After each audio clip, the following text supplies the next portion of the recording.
Embrace the scuff. Yeah, Aito stream exclusive, guys. You're welcome.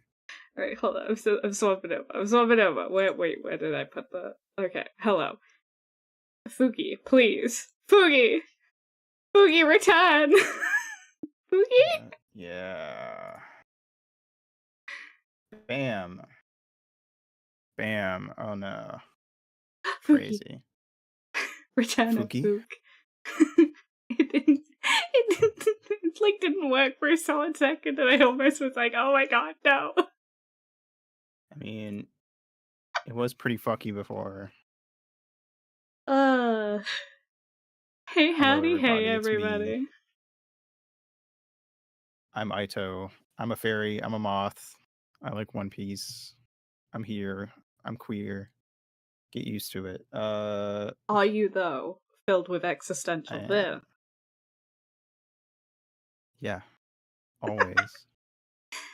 Hey, hi, hello, everybody. My name's Hayano. I am also the One Piece nerd.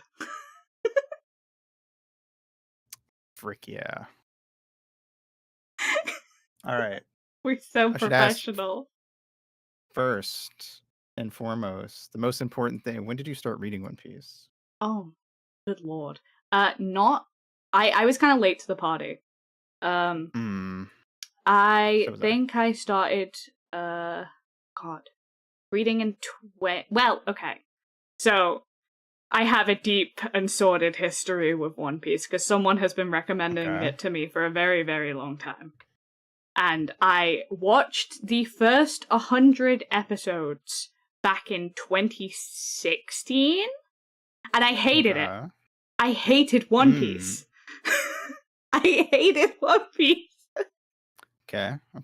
And then I started reading it in 2021, and I was like, okay, obviously the anime isn't working for me. I will give Right. reading it a go. The correct response. And so I read it all in 3 months. Hell yeah. All right. Sick. Okay. So this requires some extra backstory. So, Hell yeah. I don't like Fairy Tale by Hiro Mashima. Real. That is important for this. Hiro Mashima I consider my one true enemy in this world. I keep up with Fairy Tale, Eden Zero, all his shit, just so I can be like, that sucked. I was here for it. It sucked. I saw it. I saw him do it. The only reason I haven't played Formagia or whatever you pronounce it because I don't want to pay all the money to play it, and he didn't even write it; he just did the art. So it's like, is it really a Hiro Mashima production that I can hate on truly and wholly? Anyway, so if you've ever looked at Fairy Tale, you can very clearly see that one of Hiro Mashima's inspirations is in fact Eiichiro Oda. And it was similar enough that stupid little teenage me read through. I'd never touched One Piece. I'd like I may as well have only ever seen it out of the corner of my eye. But like I didn't know anything about it. I did that thing a lot of like teenagers I went to school with did, where they went this looks fucking gay. They look so dumb. They're just like weird cartoony characters. Who would read this? And then, but that wasn't enough to really make me not like it until I read Fairy Tale chapter 1 in a bookstore. Was so mad. I was like, I'm never touching anything by this guy ever again. That was a lie. But now I'm his number one hater, so it's fine. But I was like, for some reason, convinced that One Piece and Fairy Tale were the same dude, and I was like, well, obviously, if this is bad, One Piece is bad. So I just immediately swore off One Piece forever. Until way later, I get into this thing called ASMR. Whoa. Yeah, crazy. And then I join a server wherein I meet one Poochie, followed by a Nemo, followed by a Shumi, and then a Vividly VVASMR. And upon becoming friends with Vividly VV ASMR, she's like, so One Piece is kind of epic. And I was like, you're a fucking liar. But recently, I've decided to start reading more manga. And specifically, I have the Shonen Jump app. And I'm aware of the big three, Naruto, Bleach, One Piece. I've got to start with one of them. So if you say One Piece is good, I'll start with One Piece. I'm going to hate it. I'm just telling you right now, I'm going to hate One Piece. All right. Don't get your hopes up. This is going to be the worst of the three. So I read chapter 1 of One Piece and I go, oh my God, this is the best first chapter of any manga I've ever seen. And then of course I read it all and I love it. It's great. I was wrong. I was a fool.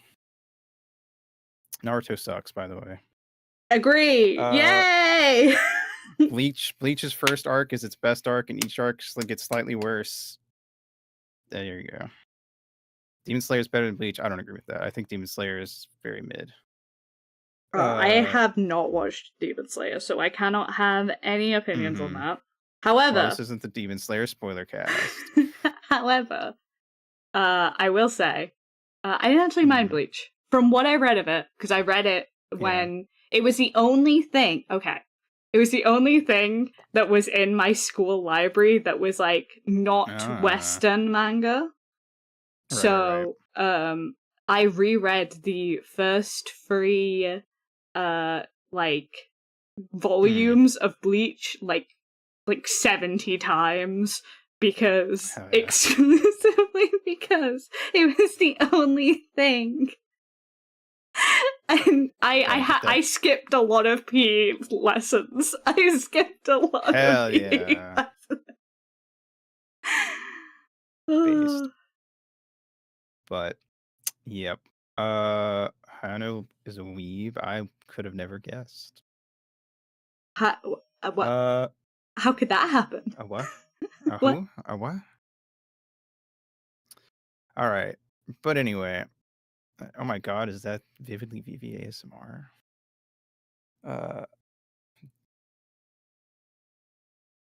This is visually. Read One Piece. Stamp of approval. Yeah. All right. But yes. One Piece. So I feel like we kind of talked about this idioms, but I feel like a good place to start is to talk about the Straw Hats and our opinions on them, and then we can start covering arcs and different parts of the story and how we feel about the current story and yada yada yada. So obviously, if we're gonna start with the Straw Hats, I mean, we have to start with the most important Straw Hat, Yamato. Yeah. Nah, let's start with the monkey, the Luffy. Oh, Luffy. Luffy, my boy. All right. Oh boy, comrade. Our boy, handshake. Cool. I mean, all right. So Luffy starts great. He's a fucking little shit. He is indeed. I'm gonna cut my fucking face open because to prove that I'm cool and epic and I should be on your pirate ship.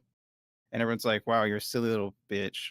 And then he's like, I found this fruit and it tasted like shit. And I ate it. And they're like, what the fuck, Luffy? You're gonna drown to death. You can't swim anymore. You also have rubber powers or some shit. Which, he's like, by the way, that's stupid. Hold on. Yes. I don't even think people from like that it was like Windmill Village, right? Yeah. I don't even necessarily think they're like gonna come into contact with water a lot anyway. So like, no, this is such kind of implied that nobody leaves. Like they're all like treating like his like idea of being a pirate crazy, but then the minute he can't swim anymore, they're like, oh my God, you extra can't be one now. Ignore the fact that every pirate pretty much has one of these things. When I was reading chapter 1 and it was like, oh yeah, you can't swim like because you have a devil fruit, you just fucking drown. I was like, oh my God, Oda, you're a fucking genius. It takes place on the water and his weakness is the water. What the fuck? crazy. This man's crazy. Who gave this man a pen? Uh, Why'd he nerf his own man like that? it's kind of genius. I love it. And then it literally has him get tossed into the fucking water, chapter 1, by what is it, Higumi the bear, whatever his fucking name. Who cares? Oh Fuck my that guy. God. He's a little bitch. And Shanks Aura Farms gets his arm bit off, and then fucking looks at the fucking Sea King, and that Sea King's like, no, I'm out, I'm so sorry, I apologize. Here's my insurance card. I'll just be leaving now. Could you imagine if you could bill people for missing limbs? That'd be great. I mean, why not? They fucking cut my arm off. I should get some compensation if I can get it from my car. What are we if not a flesh car? Yeah, we're just flesh mechs at the end of the day. But no, great start. Love it. Sets him up so good. The immediate 10-year time skip. Hey, I'm fucking 17. Bam, fuck you, Sea King. I'm gonna punch you in the fucking face, and I'm gonna sail out on my dinghy, and then immediately opening up the next chapter with, looks like I'm trapped in a whirlpool. Guess I'm gonna die. That's it's such a good start. Luffy Oh is from the start like chaotic idiot in such a way that you kind of get it with like shonen protags, right? You kind of get that like level of like, oh, they're an idiot, you know? And sometimes that can be a little bit frustrating, but Luffy is so dumb that it borders on absurd, and you're like, this is funny as shit, actually. So the thing that literally everyone's trying to do, and they'll admit to it 90% of the time. So Mr. Akira Toriyama said, what if I made a little parody of Journey to the West, just because, like, you know, my manga Dr. Slump is ending. I'm just gonna do a silly little thing, you know, yada yada. So he, of course, Son Goku based off of Sun Wukong. And then everyone who wanted to make manga said, I want my main character to be Goku. So everyone tries to do that, and they all fucking fail, except Eiichiro Oda, who went, okay, I'm gonna make my character also based off of Goku, but I'm gonna do it good. And he did. I'm gonna make him extra goober. Yes. I mean, that is the thing, that is the through line, is that Wukong, Goku, and fucking Luffy are all these like fucking forces of nature that just run around doing whatever the hell they want and just kind of being general silly guys. You know, there's obviously differences, but you know, they are all kind of idiots in a fun way. But idiots in the best way. Good. Yes.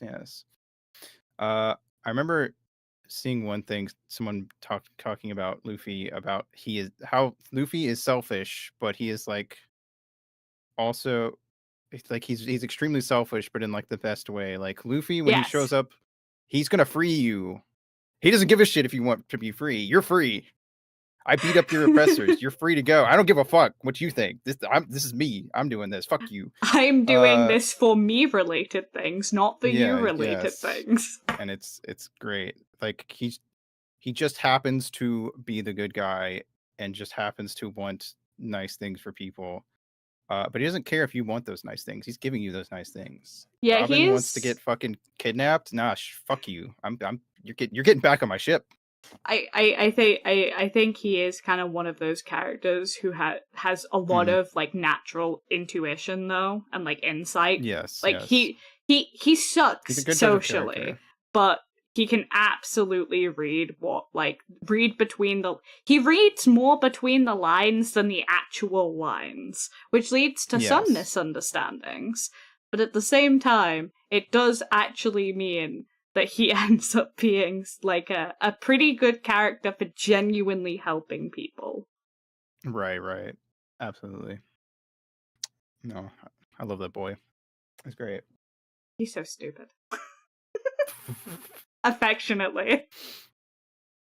Abso-fucking-lutely. And then when he gets fucking super powers and the whole reveal of you know, what the devil fruit actually does, and he goes fucking Looney Tunes, I was like, it's perfect. This is the perfect final form Gear for 5 Luffy is a fucking makes Looney Tunes character. it makes so much sense. It does. It It does. does. Yeah. And then when he's fighting Kaido and he goes, how do I beat Kaido? Punching him isn't good enough. What if I just punched him but with a really big fist? And I'm like, it's genius. Luffy, you're a genius. It's the perfect plan. What if And it I works. just increase my fist size again? If my fist is just really big, he can't stop me. To his credit, it usually works. It does. He just punches you good. He knows what he's good at.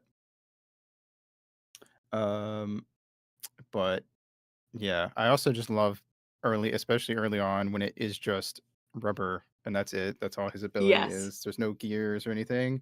Just like it's such a fun because like on paper it sounds fucking like the worst, stupidest ability ever. But then he's just going around beating everyone's ass.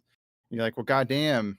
I think this He knows is how to use it. actually like kind of also why I unironically love Skypiea, because it's just Oh, with the no.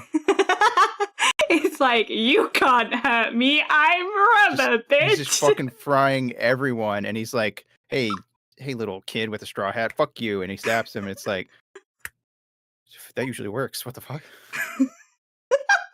Huh? What's happening? How to quickly remove someone's ego. Skill check them.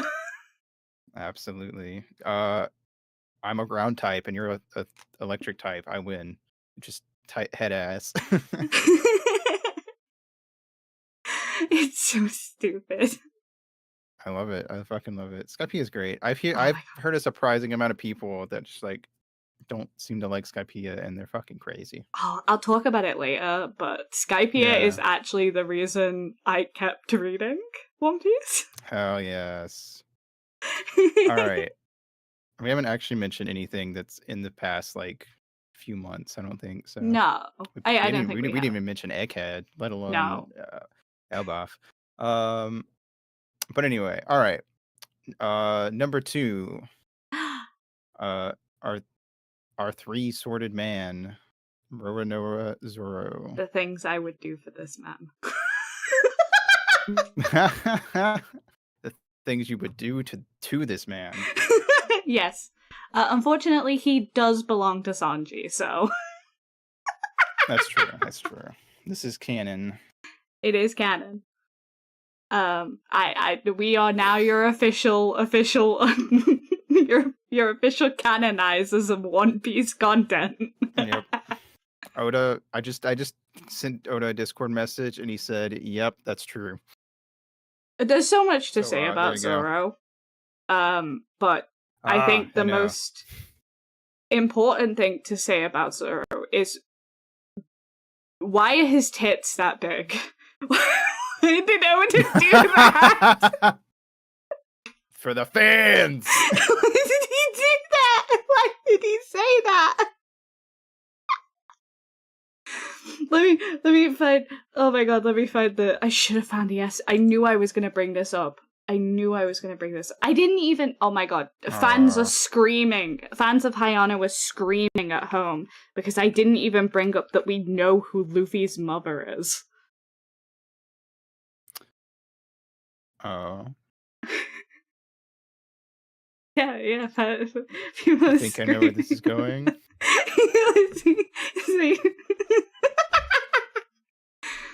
Have you ever heard of a commonplace theory that crocodile is actually... Yes! Ivankov made crocodile into a man. You can't convince me otherwise.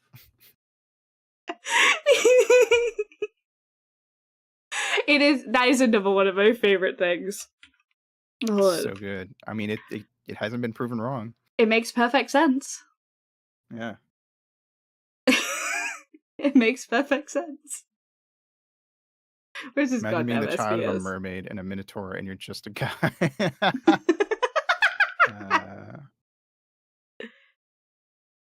Hell yeah. Oh, there we go. I got it. The nice thing about this is it. Hey. I can get the SBS and display it. There we go. Why? Why did he do this?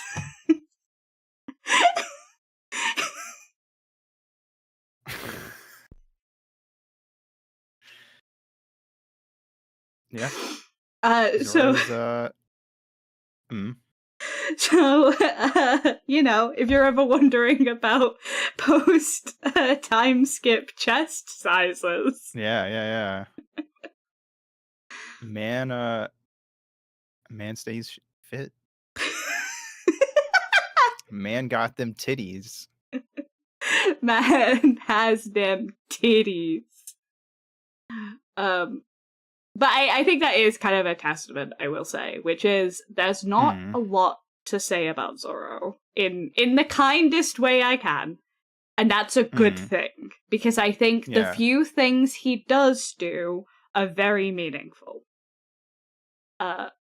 Yeah, for sure. Like, even, like, when he, like, initially joins the crew, it's like, you can immediately tell he has, like, the most respect for Luffy day one. Yeah. Like, he thinks 100%. he's an idiot, but, like, that man loves his captain. The loyalty is unrivaled. Shit peak. Fucking the end of Thriller Bark. That's the big one. That is the big one. Iconic. I think that's so interesting as well. Because I think as much as, like, there was that kind of moment where, like, Sanji and Zoro are kind of, like, mock fighting over it. Right. I think it always had to be Zoro there, you know? Oh, yeah, for sure. Because, like, Zoro always had that, like, intimate understanding and loyalty to Luffy. Yeah. But 100%. feeling all of his pain contextualizes it in a way that I don't think Zoro would have been able to ever understand on his own. Yeah, that's very true. It's a look into what Luffy has to go through that Zoro previously could never have, like, actually imagined. Like, and I don't think was it a 10th? Oh god, yeah. It was a fraction. It was like a tiny amount. Yeah, it was a fraction of what Luffy went through, and Zoro almost fucking died right then and there. And he's just like, Zoro just standing there like, goddamn, I would die for this man. Like, holy shit. Right? And The companionship means the world to me. Absolutely. Absolutely. I love it. The perfect second in command, honestly. Just Zoro has his dreams and he has Luffy's dreams, and that those are the two things that matter at the end of the day. Have you heard the theory to do with his backstory as well about Kuina? Like to do with how, like, she died? What about the stairs? Yeah. And it not actually being stairs? Yeah. Yes, I think that's an interesting theory. But I don't necessarily know if Oda would write something like... I mean, I know he's definitely tipped into more later stuff, yes. But early Oda, I don't know if he would have done that. No, I don't think Oda would have done this at the start of his story. Because, like, I think he answered in another SBS that, like, he didn't really believe in killing characters. Yeah. So, I think that's really important, that I don't think he would have that early been willing to tread on those kind of lines. No, I don't think so. Fucking Pell survived, so yeah. I think Kuina, I think it was meant. I've always liked the theory that, like, the worst part about Kuina's death is that it was just, oh, she just fucking tripped. Yeah. Like this person that like Zoro like was like, I'm gonna beat her someday. It's just like she just died. She just tripped down some stairs and died. Like it's just so simple and basic and uninteresting of a death. And that's kind of the most fucked up thing is that Kuina didn't get to go out like as like a master swordsman in her adult years in a blaze of glory. She just tripped and died. Yeah. I think that hits me personally more than like if it was, something way darker because it's just like, yeah, people do just kind of die and there's nothing you can do about it. Well, And it especially sometimes it just because happens. when you consider like the absolute breakdown she had before her death, it like it kind of makes that like it solidifies home for Zoro, I think, again, of like Right. death can come at any point. It doesn't matter Right. how ambitious or how much you have left in you or how much fight you have left in you. If it's your time, it's your time. Right. Absolutely. I think that's why he has that sense of urgency to do everything he wants to do. Right.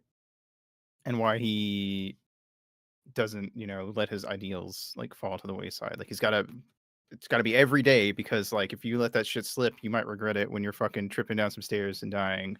Yeah, totally. So like that Zoro was willing to fucking, when we meet him and he's all like fucking tied up because he's helping out and doing what he thinks is right and yada yada. Man was just, doing his thing. And I respect it. Yeah. He knows what he's about. Take it. Yeah, I hope he can fuck Mihawk up later. Yeah. But good. I do like the fact that him and Mihawk had that like I'm a sucker for the found family unit, so like everyone coming up with this like these little comics with him and Perona and Mihawk. Oh my god, I die. They're so cute. All right, number 3 on the Straw Hats. It's a baby. I call her a baby because I think she's Oh, I was just saying, yeah, go on. I call her a baby because I think even though like Nami reads like such a young girl at times. Like not in the young maiden way, because definitely not. Right. But like in the I want to protect and swaddle you, and you don't need that, but I wish someone did that for you. Yeah. She's been through some shit.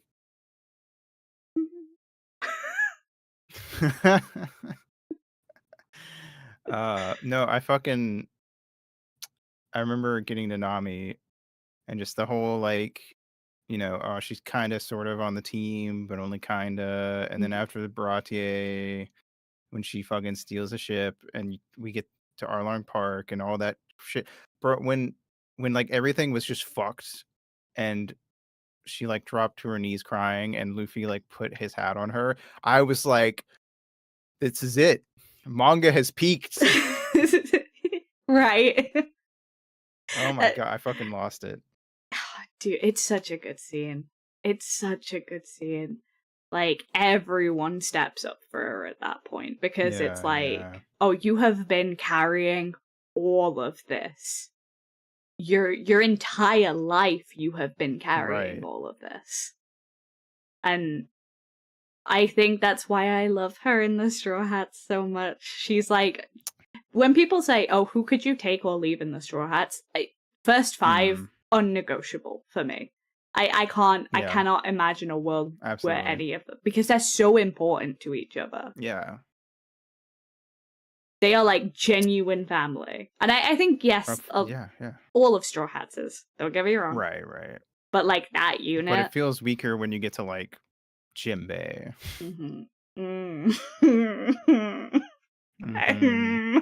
We'll get to Jinbei later.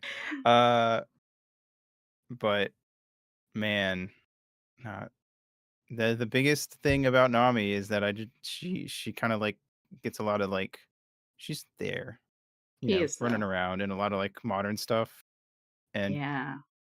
I don't know, she doesn't get as much like of her own focus, but I think that's true of a lot of the Straw Hats. It kind of does turn into like a bit of uh Luffy, Zoro, and either Sanji or Jinbei, depending on the thing when it gets to Yeah. like the big fights and stuff. But I Nami's still great. Nami has some great pre-time skip fights. Like some Oh, for sure, 100%. fantastic pre-time skip. I can't remember her name, but the soap Absolutely. woman.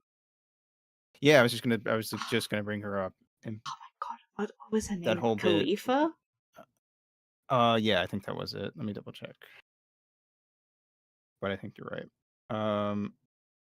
No, absolutely. Yeah, Khalifa. Mm, mm. Boop. I Uh, love that fight.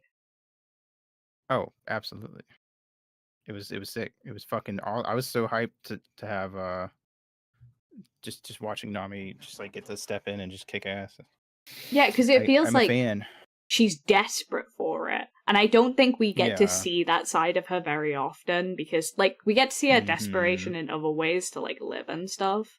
But that fight, Right. she is, like, desperate to win. She needs it. Yeah.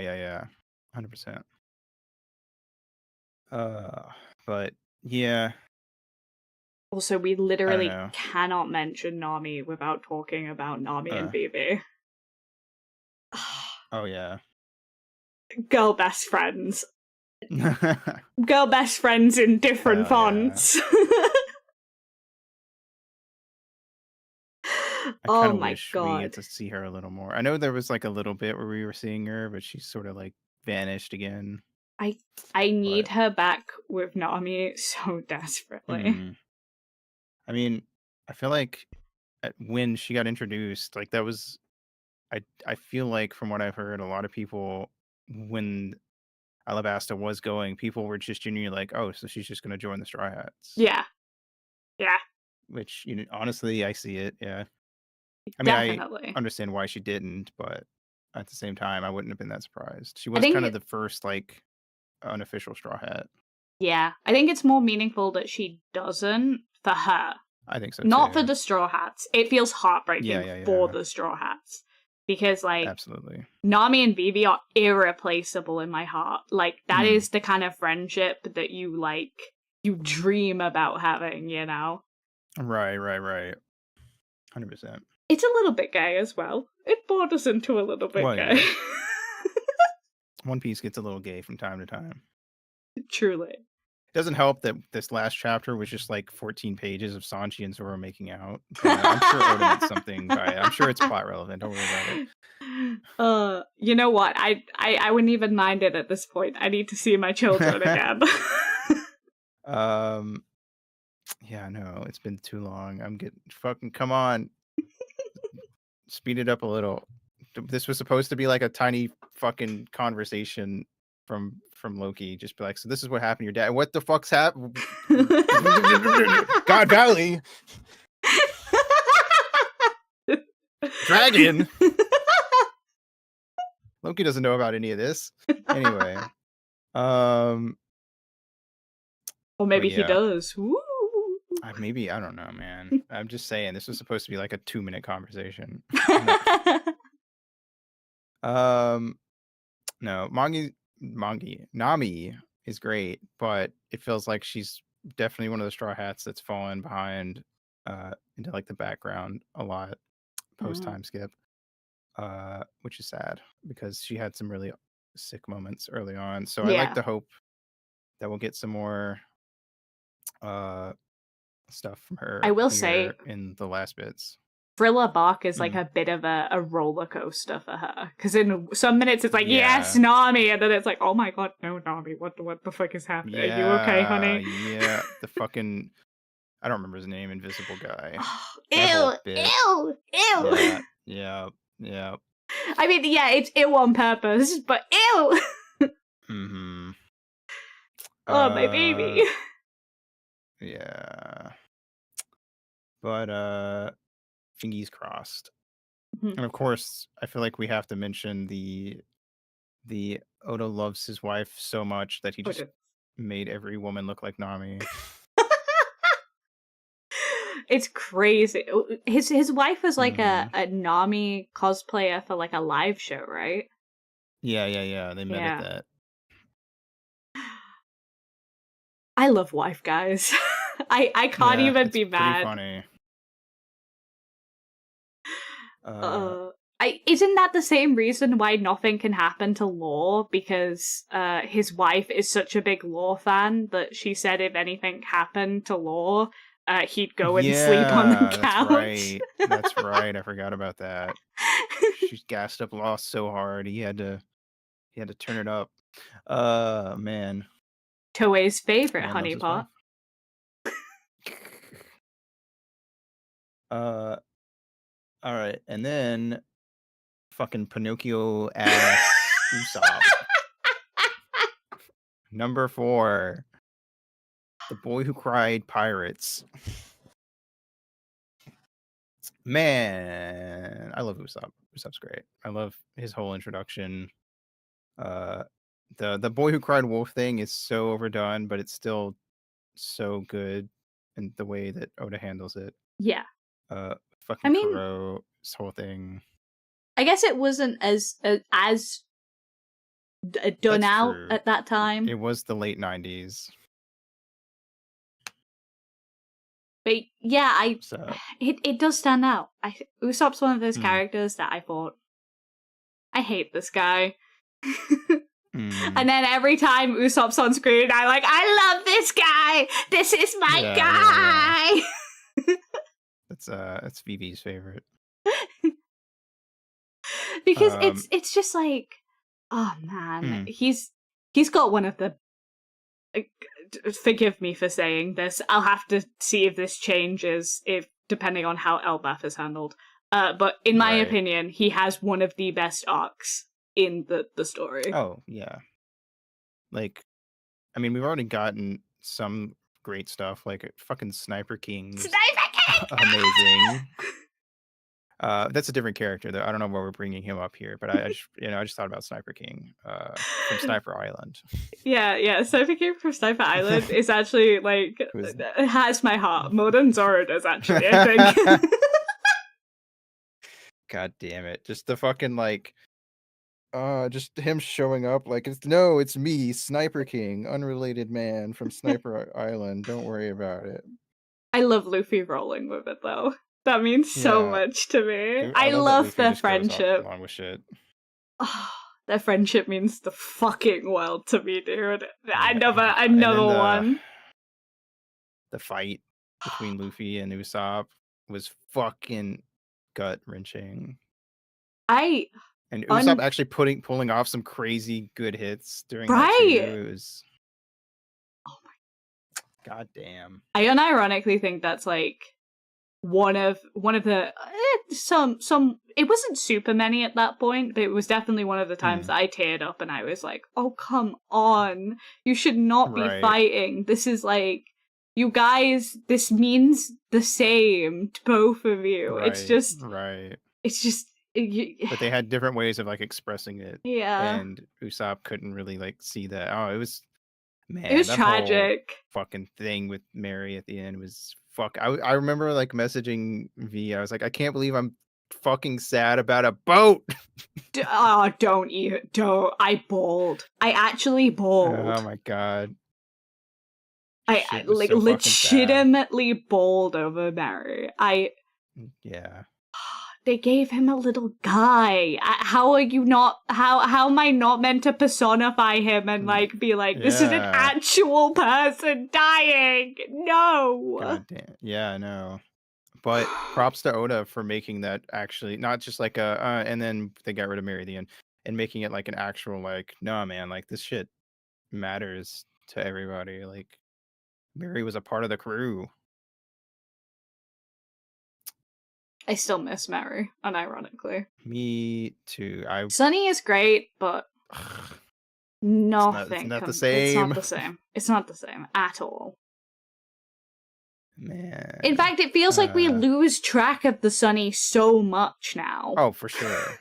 Absolutely. Like, now that, especially with Frankie and Jinbei, it's like, you can just kind of be like, yeah, they did something with the Sunny off screen. It's fine. Yeah. Don't worry about it. That's their like, job. No. But like the Mary's like placement on an island, I remember was a lot of arcs was fairly important. Like where they pulled up, where the Mary was, how the Mary was doing. From Skypiea onwards, it was constantly like, is Mary all right? Like, what? We good? Where's our boat? Where's our yeah. boat? Yeah. It wasn't replaceable. Yeah, exactly. I love how we were like, let's talk about Usopp. The Mary. You can't talk about Usopp without talking about Mary, though. You are so right, though. But no, Usopp's great. I fucking love that guy. Just like, the fucking Thriller. I think his thing on Thriller Bark was probably my favorite. Honestly, just like the Perona's attack hits everyone. Usopp's just like, that doesn't work on me. I have depression. I'm so depressed. It does nothing. I'm just always this way. I'm always terrified of everything, and I'm always fucking depressed. Suck a dick. It does have the same. I love when they do that gag. I understand that it can't be overused because like you can't cheat your way out of every fight. But when they do use that gag, it's fucking hilarious. And I love Perona as a side character, so it's like, yes. Yes, absolutely. fuck her up. Also, the similar thing with when fucking Luffy was on Amazon Lily. It was like, you want to have sex with me? No, I don't. Yeah. That works on everyone. Once again, no, this works on everybody kind of moment. Yeah. They're sprinkled around, but when they happen, it's fucking great. I love it. They're so very One Piece in my mind. Absolutely. And I feel like a lot of other stories would do that, and I'd be like, ugh, that's so lame. But when the way the Oda does it, I'm like, that's bravo. A+. Luffy can't get beaten by electric guy because he's rubber. Silly. Genius. Usopp's so depressed he can't get any more depressed even with magic. Genius. Luffy's so fucking adventure pilled he doesn't want to fuck women. Genius. It's great. I love it. It's wonderful. Absolutely. And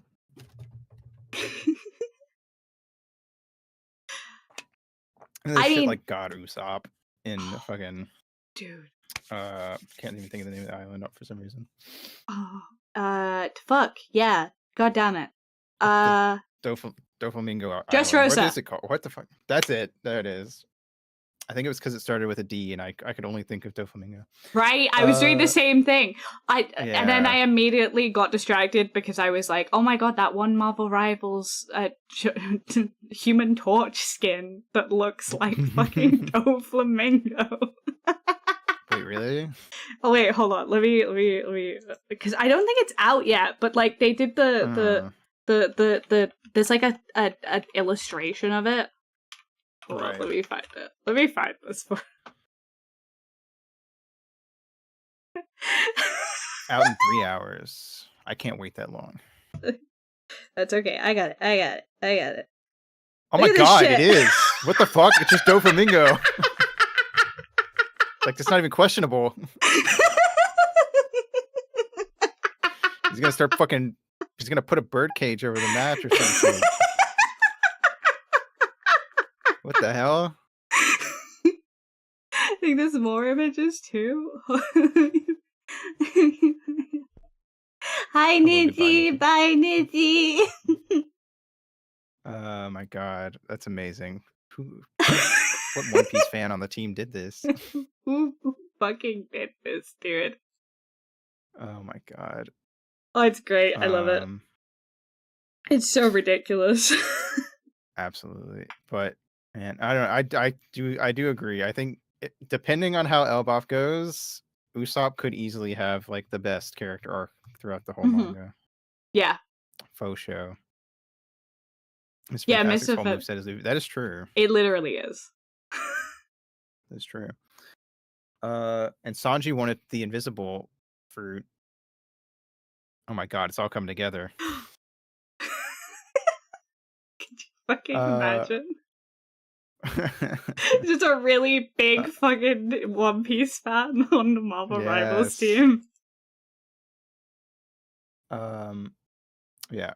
I'm tentatively optimistic and scared for Usopp, depending on how the Elbaf goes post flashback. Listen, Usopp is so important to me right now. I 100%. understand that this flashback is so important to everyone, but I need where is my son? Kind of the same way you said that the first 5 are like the irreplaceable ones. I kind of also agree that the earlier Straw Hat's character arcs throughout the story are kind of all really integral to the point of One Piece. I agree. And like the final message of it all. And I feel like Usopp getting fucking shafted would be a huge like detriment to like I will cry. the ending. I will lay on I'm the gonna floor be and cry. I will. Yeah, I'll probably just do that too. I don't know. I will send several thousand letters to Oda. Yes. And then, of course, we have our chef and resident pervert, Sanji Vinsmoke, who's I think has already been fucked by the narrative severely. The Like, only he was thing so he's cool. getting fucked by tonight is the narrative. Yep. I feel like he was such a good character, aside from like I was a little like, I don't know about that one, Sanji, in certain arcs like Thriller Bark, but then like post time skip, it's like the only thing that really stands out to me off the top of my head, at least post time skip, is Whole Cake. And that was fucking awesome. But like everything else, Sanji either kind of just is there, or I'm like, Sanji, sit the fuck down. All right. It ain't time for that. All right. Sanji, please, can you not Yeah. every 2 seconds? I will say, Exactly. okay. In rereading One Piece for Book Club, and I have to do this because there is someone in chat who is Sanji's biggest defender, and they're a friend of mine. So I have to do the defense arc. In rereading it, a lot of the background, very funny quips tend to come from Sanji. Sanji is very good still at background funny quips. And I will say, whenever Oda draws him as a little, like, goober in the back, like, tiny Sanjis, I don't know if you've ever, like, paid, like, a lot of attention to tiny Sanjis, but they're very good. They are very good. Sanji does his best work when he's not being noticed by the goddamn narrative. Ironically, yeah.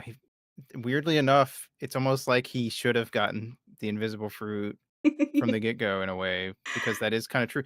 And like there's like an almost like James Bond sort of thing to some of the stuff he does early on, like right on Little Garden, when he like finds the responder snail and like gets some info for them by like being all sneaky and shit. I'm like, I remember reading that bit and being like, Sanji, what the fuck? Like, holy shit, you're kind of a fucking badass. Like, Jesus Christ. Bro is literally like, hey, I did this entire side mission while y'all were doing whatever, I guess. I kind of wish that was like, I almost kind of wish that was his thing, like constantly. Like he was like, it's just like, where's Sanji? Oh, he just did like one of the most important things in the entire arc off screen. Sick. He's just aura farming over there right now because he just did some crazy shit. I feel like that would be cool to see more of.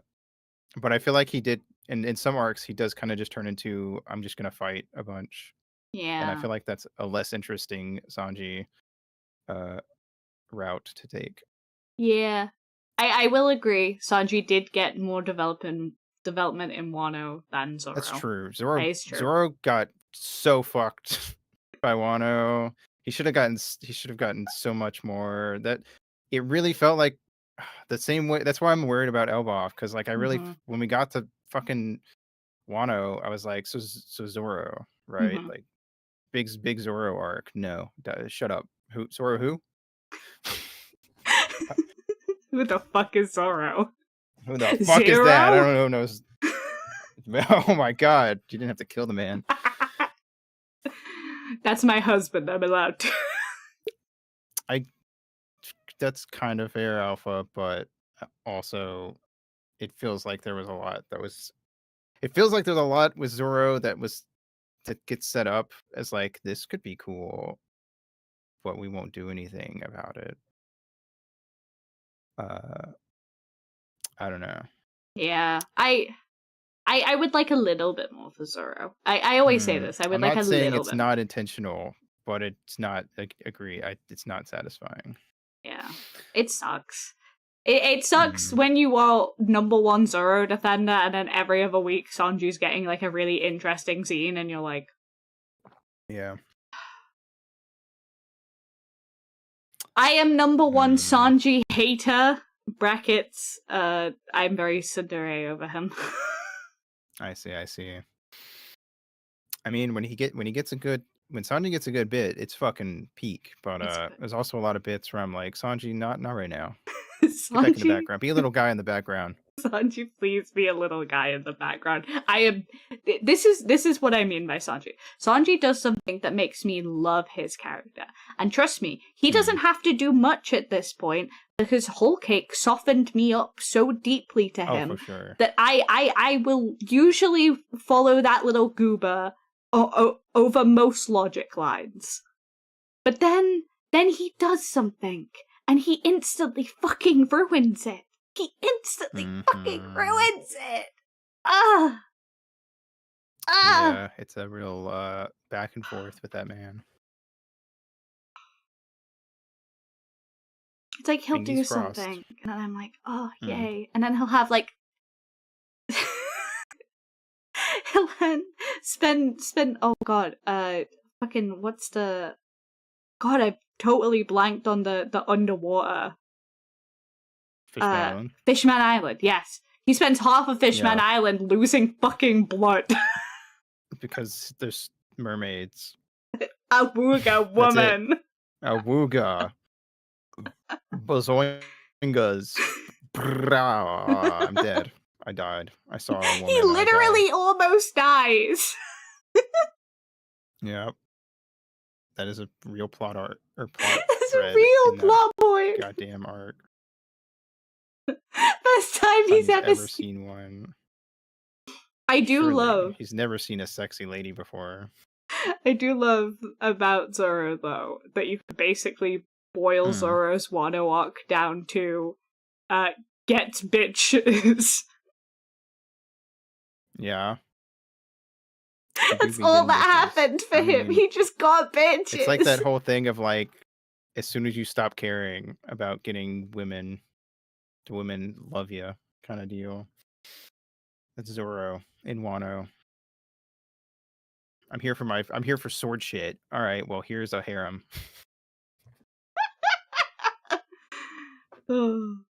Thanks, I guess. I didn't ask for that. I wanted the sword, but you know, whatever. Yeah.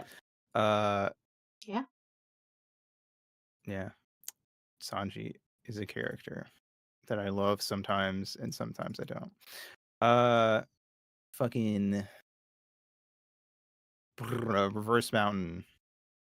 Is that a reindeer?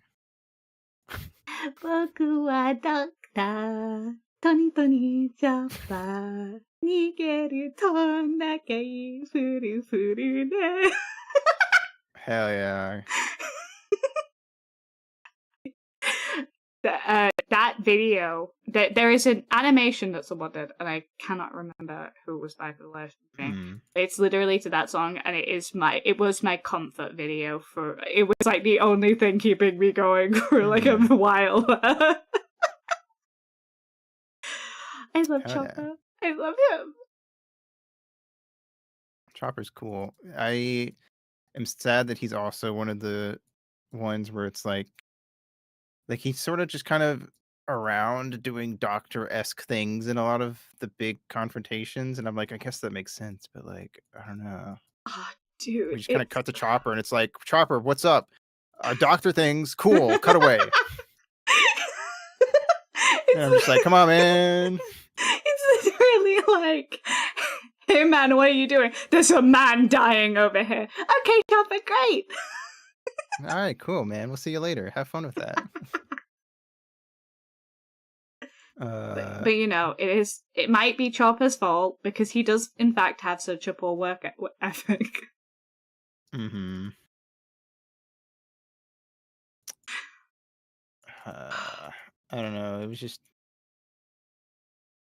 I don't know. I just feel like he's just one of those that really just fell off post time skip pretty He did. hard.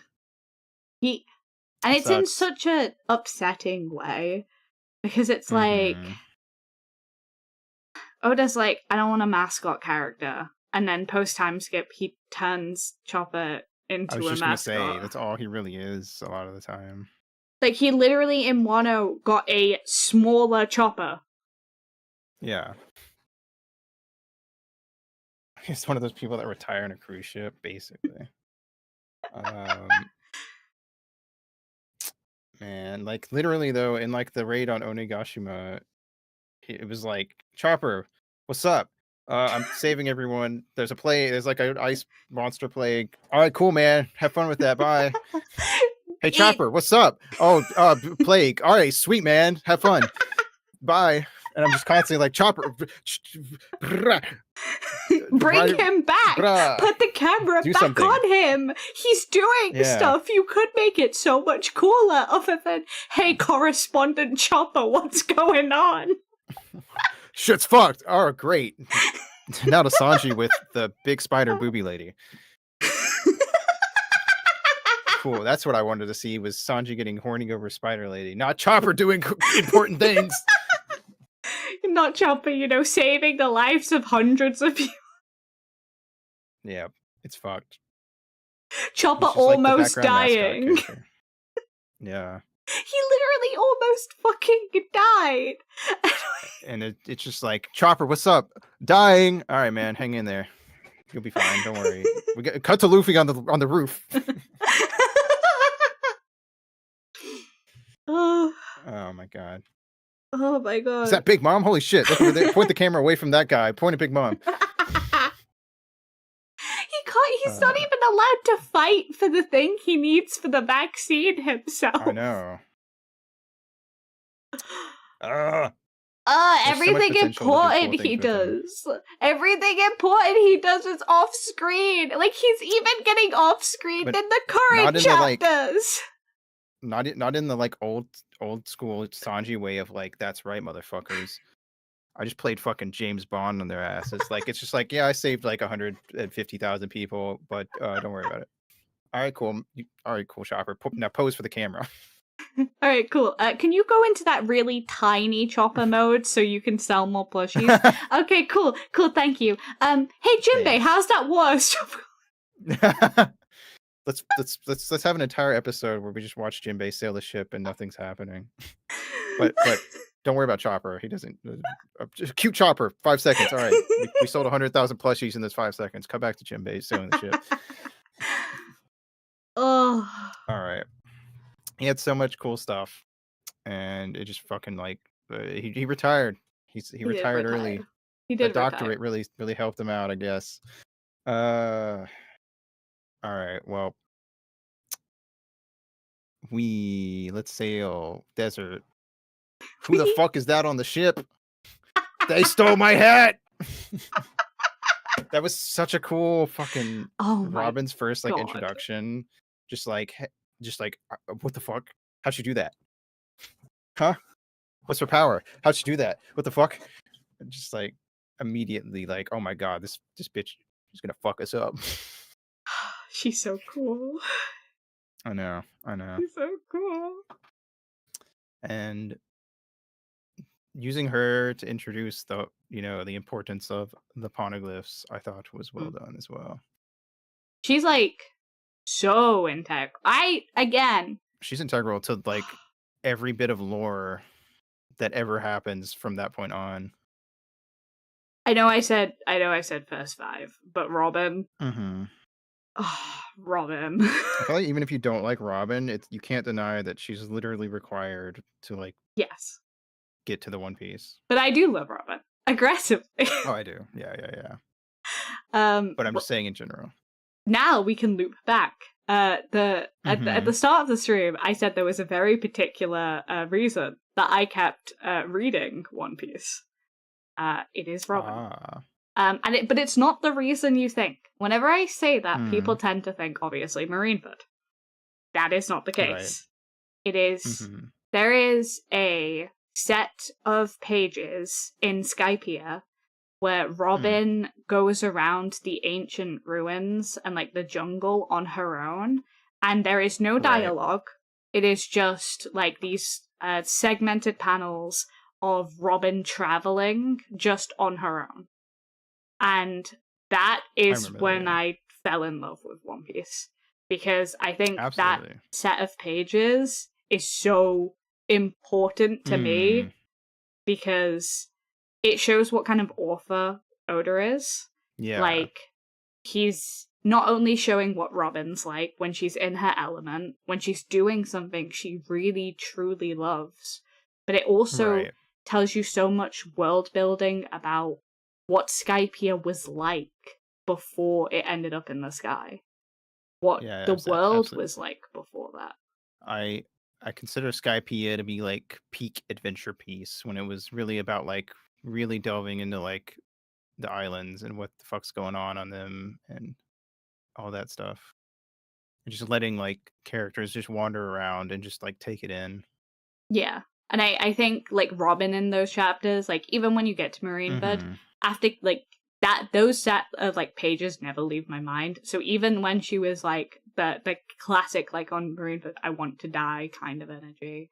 Right. It was like, no, you don't, because in these like deep moments when you were with yourself and nothing but like looking around at the things you had this loved interest in. Right. You loved doing it. Absolutely.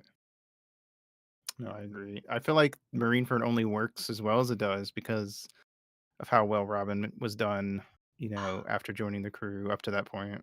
Yeah. You could never, like, you hear her say any of it and you know it's not true. Because there's no way it's true. Because she's a character that's inherently filled with so much, like, maternal love for the other characters. Yeah. Absolutely. Hundo Posento. No, Robin's great. I feel like she's done better post time skip too, partly because she is so integral to like the poneglyph thing that only gets more and more important as we get further on. So like Oda kind of has to keep putting her in. Yeah. But I feel like she's held on stronger than Nami in terms of like getting to be front and center more and getting more character focused stuff. I mean, the stuff with Saul was great. Oh my god. And for multiple reasons that we'll get into later, I can never forgive Jinbei for what he's done. But hell yeah. For real, dude, she is such a another very. I have to give it to Oda. Both of his women in the Straw Hats are remarkably strong. Vivi is remarkably strong. They are some strong-ass women. And they stay strong through the entire thing. I know Nami's kind of fell off a little bit. But I do think when it comes down she's to still Nami. She's Nami. She's got that grit in her. She's got that, no matter what happens, I'm in this. Right. And Robin is just... Robin's past it. I mean, Robin... Again, also immediately tries to kill people all the goddamn time. She goes for the kill in fights. And I'm like, Especially in Thriller Bark. Oh my god, Gloria. I fucking that also just the Jesus. way she uses her ability borders on body horror, and I fucking Oh, love I it. love it. I love it. I love It's body so horror. sick. Mm. Hell yeah, it's the best kind of horror. Up there with like eldritch fucking existential horror. Yes, for sure. Although I feel like those two kind of cross over a lot, to be Yeah. fair. Yeah, I can definitely see that. But yeah, no, Robin's great. I love Robin. I am so glad she joined, and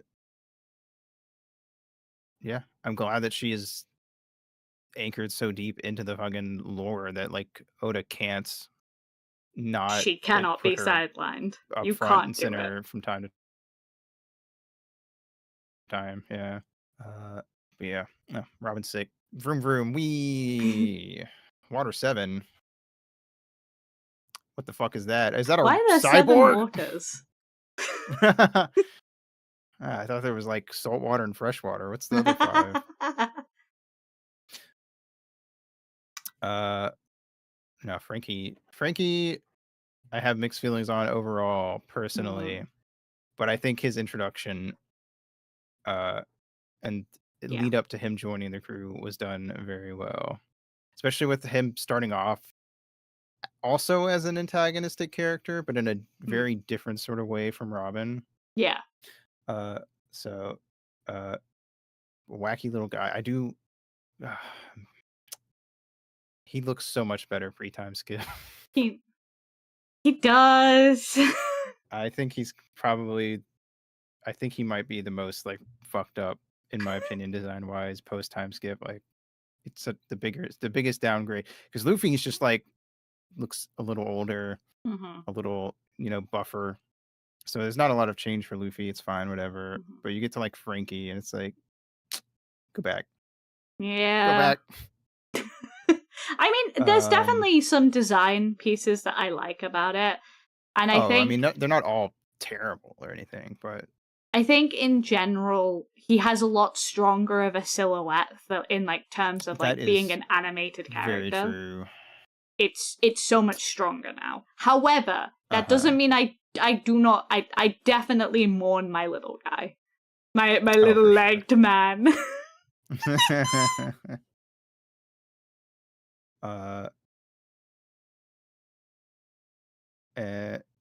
Yeah, I don't know. I guess. I mean, that was dad of the crew right there. Pre Yeah. Jinbei, dad of the crew. Yeah, I feel like it's very like dad and mom with Robin and Frankie for show. I mean, to be fair, I've never had like super strong feelings on Frankie. He was like the first one that I did kind of go like he's he's hanging out. He's chill. Like I don't love him. I don't hate him. He's had some good moments. The Senior Pink fight was sick. I love that whole bit. But he does kind of blend into the background a lot, and he being the shipwright, he does kind of feel like he's partially just sometimes just kind of exists as like the guy that keeps us from having another our ship's fucked and there's nothing we can do about it situation. Which is good because it would be annoying if Oda tried to repeat that with the Sunny, because one, I just would not care like a tenth as much. Yeah. But also it is like it makes sense. It's like, well, we need someone to stop this from happening again. But I know Frankie is like a funny guy, and I don't dislike him in any way. But he is the first one where I'm like, if he wasn't there, I probably wouldn't care. Yeah. That much. Like I'd be like, it's whatever. He has some really golden moments. Like the pre-time skip panel. Oh, what is it? The one where he accidentally blows up the egghead stuff on it. Yeah.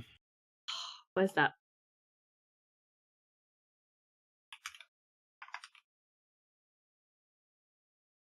time skip Frankie panel. Let me see if I can find it. Come on, you gotta know what I mean by this. Oh god, I saw pre-time skip Frankie again, and I went, oh, that's a man. That's a man. That's a man. That's a dad right there. That is a dad. He was much more dad. Mm-hmm. There it is. I got it. I love this panel. Oh, yeah.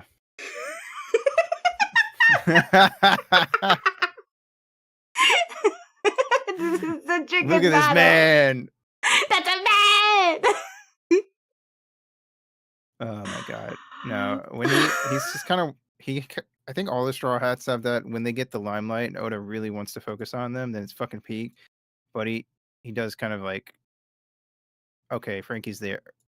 Oh wait, Frankie's here. I forgot Frankie was here. Oh, he's doing things now. Cool. Kind of moments a lot. I'm trying to remember Or what he just was. like shows up and transforms post time skip and does like a big attack, and sometimes it helps, sometimes it does nothing. I'm trying to actively remember what he was doing in one. Oh. I don't know. I can't remember. I can't remember. What was even his like job when like they were waiting, or because he was doing like carpentry. Yeah, that makes sense. Yeah, under some like cranky old guy fixing ships. Yeah. But what was he? I mean, that is what he was doing. What did he accomplish really across Wano? I can't remember. I feel like I just kind of remembered he'd show up and just do attacks sometimes, and they would like not be super effective, or they might be kind of effective, but then they would the guy hit would just recover from it. Yeah, I don't think he really had much of a direct role aside from helping with the ships so they could do the raid, but once he did run over Big Mom. But that sort of falls in my like, he shows up and he hits somebody real hard, but it feels like it could have been literally any character doing that kind of moments, I feel like he is kind of shafted by Jinbei joining, because it feels like everything that he could have done, Jinbei does. 100%. Jinbei just made the problem worse by like leagues, which sucks. Their characters are. I have a feeling this is turning into a Jinbei hate stream, which sucks because I loved Jinbei. I loved Jinbei originally. Jinbei. It's fine. Yeah, me too. All right.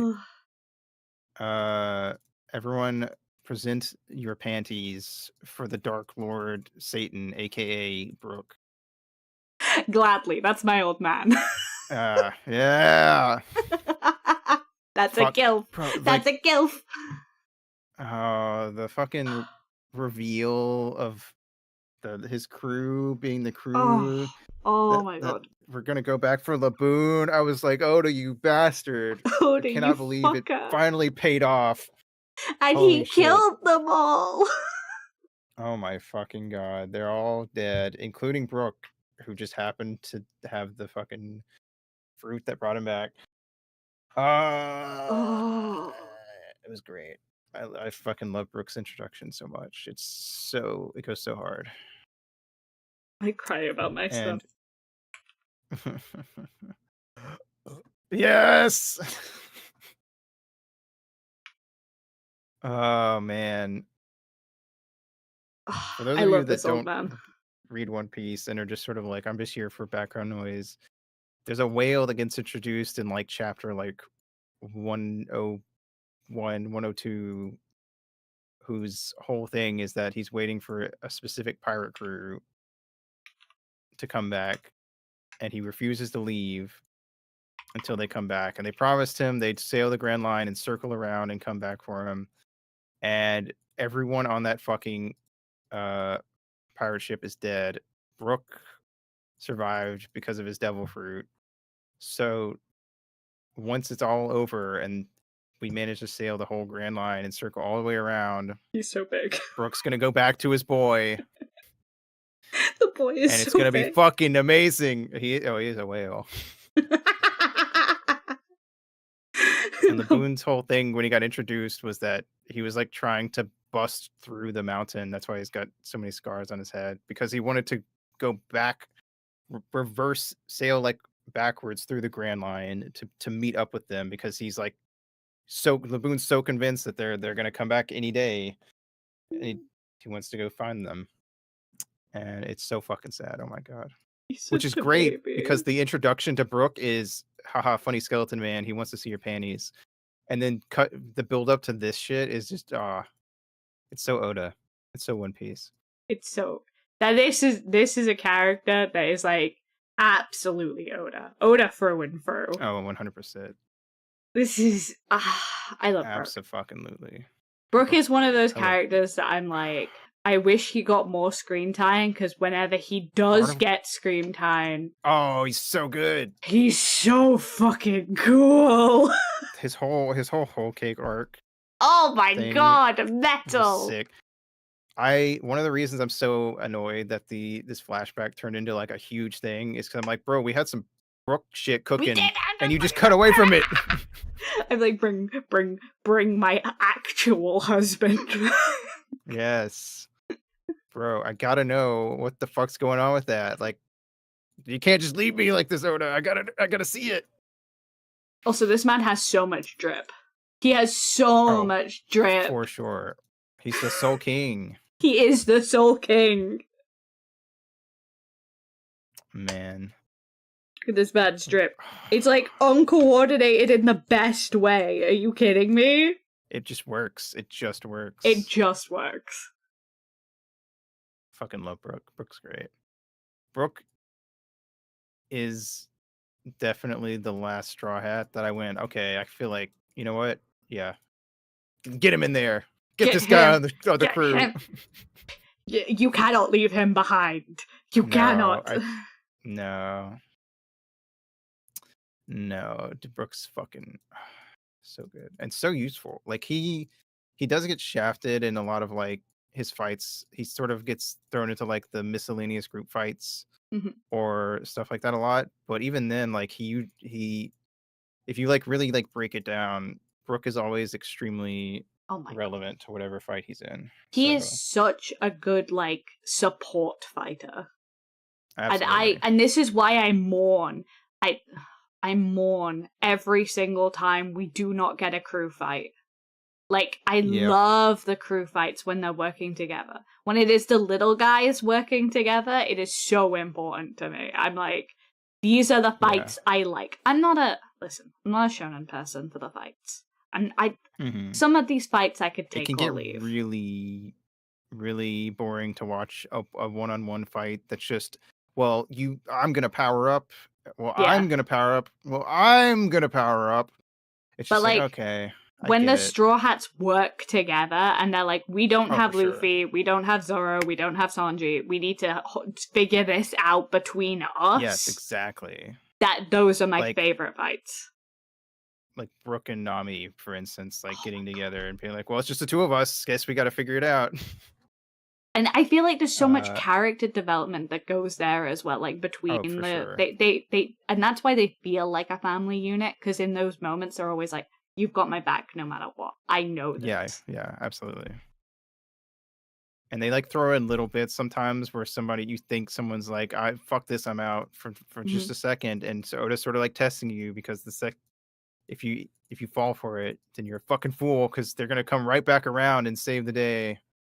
Every time. They will never leave. They will never leave. They are found family unit to the max.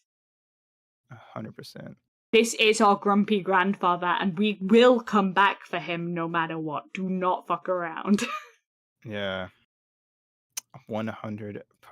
Also, Brooke was one of the, like, because, there's a lot of lore to One Piece, and the further we get in, the more we learn about the past. But Brooke was also a big deal, because, like, he didn't just die like last week. Like he's let me see, he's 88 when we meet him. Yeah. He died at 38. Yes. So like this man is from the past. Like this is our first really big, like, oh, this And is it's like a not guy even who's like seen some shit. for those 50 years, he is basically a time capsule of the past. Yeah, he just basically he was stuck in just in the fog for that whole time. So it's just like for him, it just is okay. Well, I was here and now I'm here. Yeah. So it really is like almost like borderline a character just time traveling, like Yeah, to 50 absolutely. years, which, you know, as we go on, past things happening really start to be, you know, more and more relevant to the story. So, And and then Oda does have Brooke occasionally comments like, well, I kind of like know about this thing because it was kind of a thing that people knew about back when I was sailing. him calling Roger a rookie. I mean, that is from his the perspective, moment. The moment I was like, oh, he got some yeah, sass.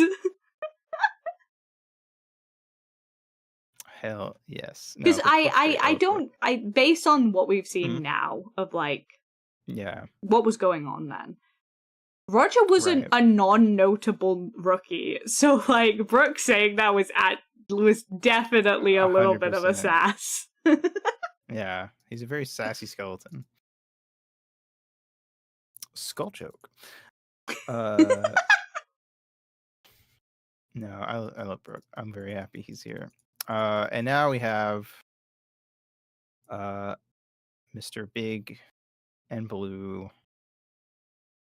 Fishman Jimbei, the will they won't they teased helmsman of the Straw Hat Pirates, who really feels like he could have just been a temporary member for like 2 or 3 arcs and then disappeared, if you ask me. But you know, Yeah, it's he the build up with like the Big Mom stuff and him, especially like the big battle for Ace and all that. There was a lot of like Chimbley's pretty sick actually. Like this guy's yes. cool. But then by the time he joined the Straw Hats, it was like, I can take it or Mhm. leave it.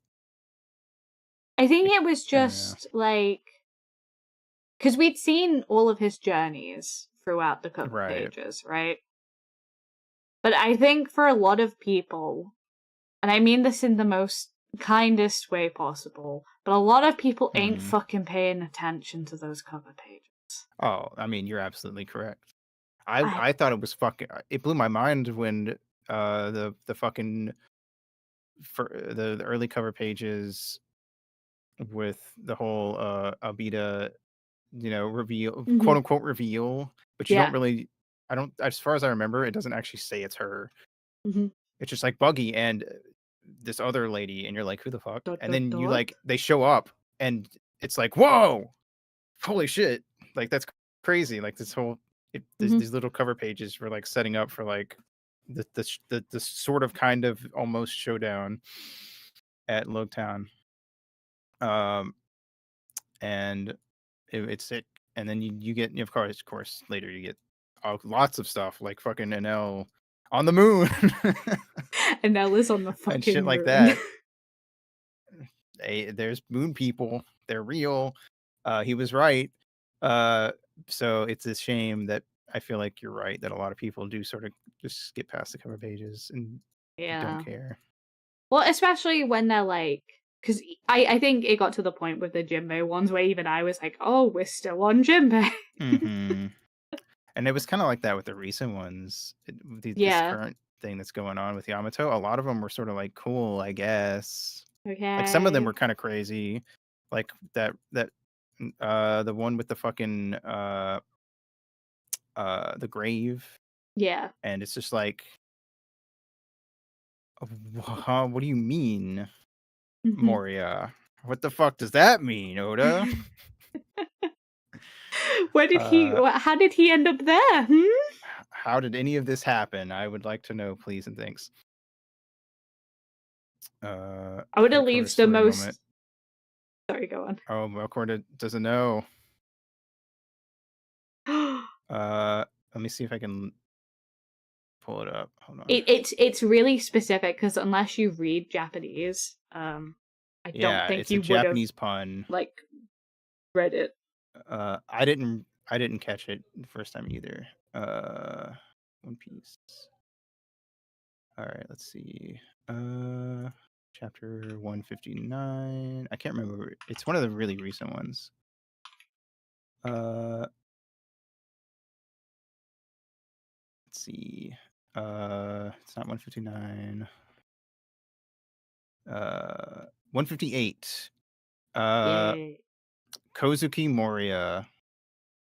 So, hold on, let me pull up Moria on the wiki as well, so I can explain this properly.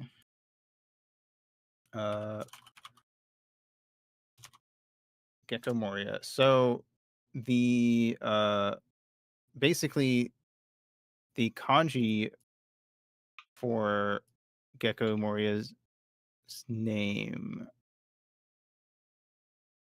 because technically I think he spells it out in katakana, but it's kind of confusing. Hold on. So I'm trying to make sure I say it right. Okay, because the thing I have has the Kozuki Moria in English bit.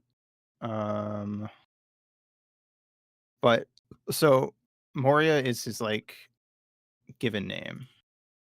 And it's Gecko Moria. If you take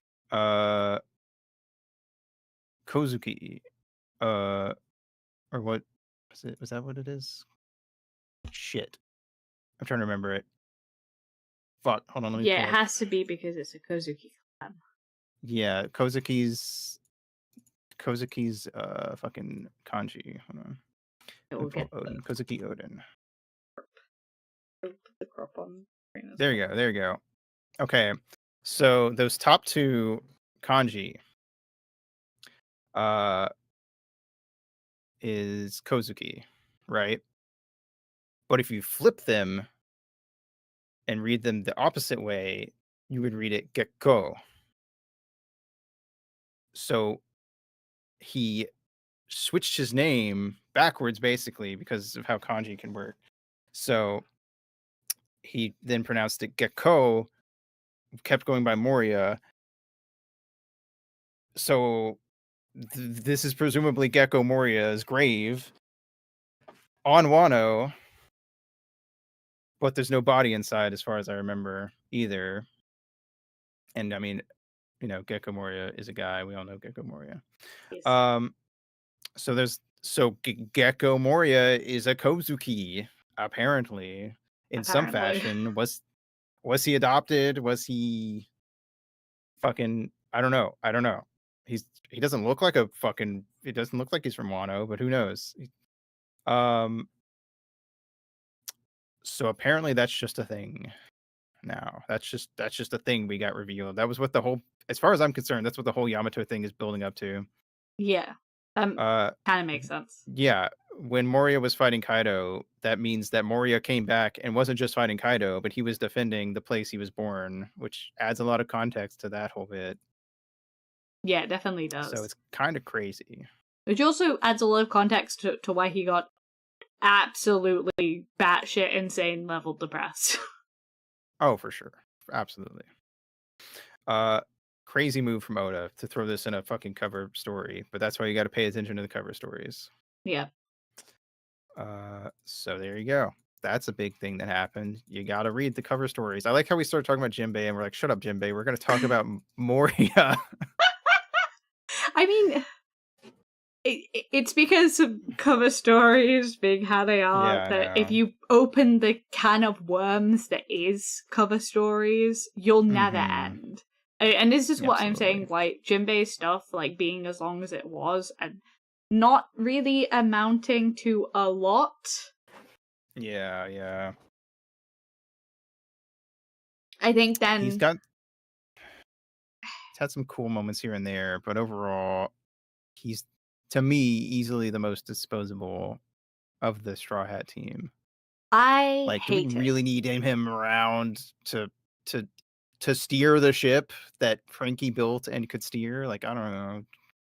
I guess. Yeah, I think he does some really cool helmsman stuff. I just think we haven't had enough like on-ship battles to really like That's true. make him worth it, because when we have been on Right. ship, and he was helmsmaning, like, post-Whole Cake was the coolest shit. Like, Yeah. that shit was epic. Are you serious? Like, that is, like, But what a helmsman is meant to do. But one of the problems, I think, is that One Piece is only once in a blue moon about ship battles. yeah, and that's the big issue. Because, and this is what I have to dub for Jinbei, the responsible man issue.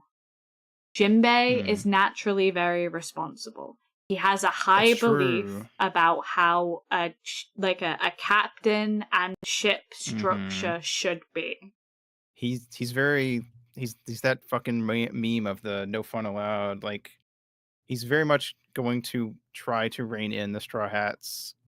And he is. As much as he can. He actively is. Yeah, and it's to their detriment. I think so too. It makes the story less fun when you have a character going, no. Let's just change. Let's just hang out. Luffy will be here in a minute. He'll beat the bad guy. Because I know that as the reader. I know Luffy's gonna show up. But I don't want to see the characters just sit down and just like pull out the lawn chairs, crack open a fucking bush light, and just go, Luffy will get here in 3 chapters. It's like, that's not what I want to read for 3 chapters. Oh man. So how the recent chapters handled it made me so viscerally angry. Because number one, Jinbei literally says that, like, he's gotta adapt to how the Straw Hats work.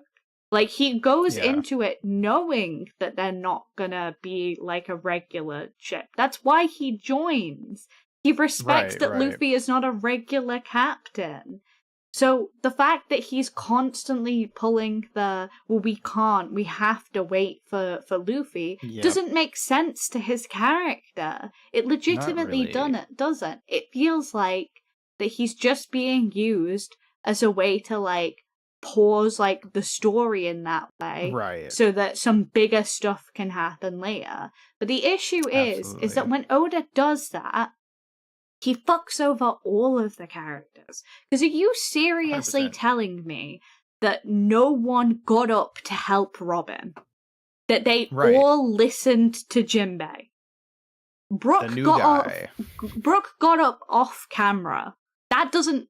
Sure, he did off camera, but we didn't see it.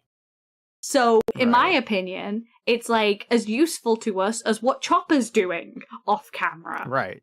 Absolutely. And it's to the detriment, because it's like, come on, which one of these Straw Hats do we genuinely believe would sit back when something so important to Robin was 100%. happening again?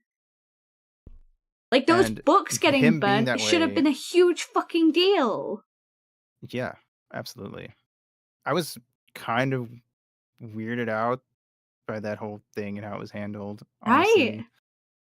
But no, it's like, not only do I feel like Jinbei's the whole thing, as far as I'm concerned, Jinbei's whatever the arc that Jinbei was given, it feels like it's just done. Like, I don't feel like Jinbei has future potential, which is, from like a meta level, is part of why I don't think he should be on the Straw Hats, because I feel like even Luffy, like, everyone has something that they're still heading towards, but I feel like Jinbei just feels like he's around to, like, corral the kids and get them to chill out for 5 seconds so Oda can cut to another story beat and explain why important things didn't happen off screen, or he wasn't cutting back and forth.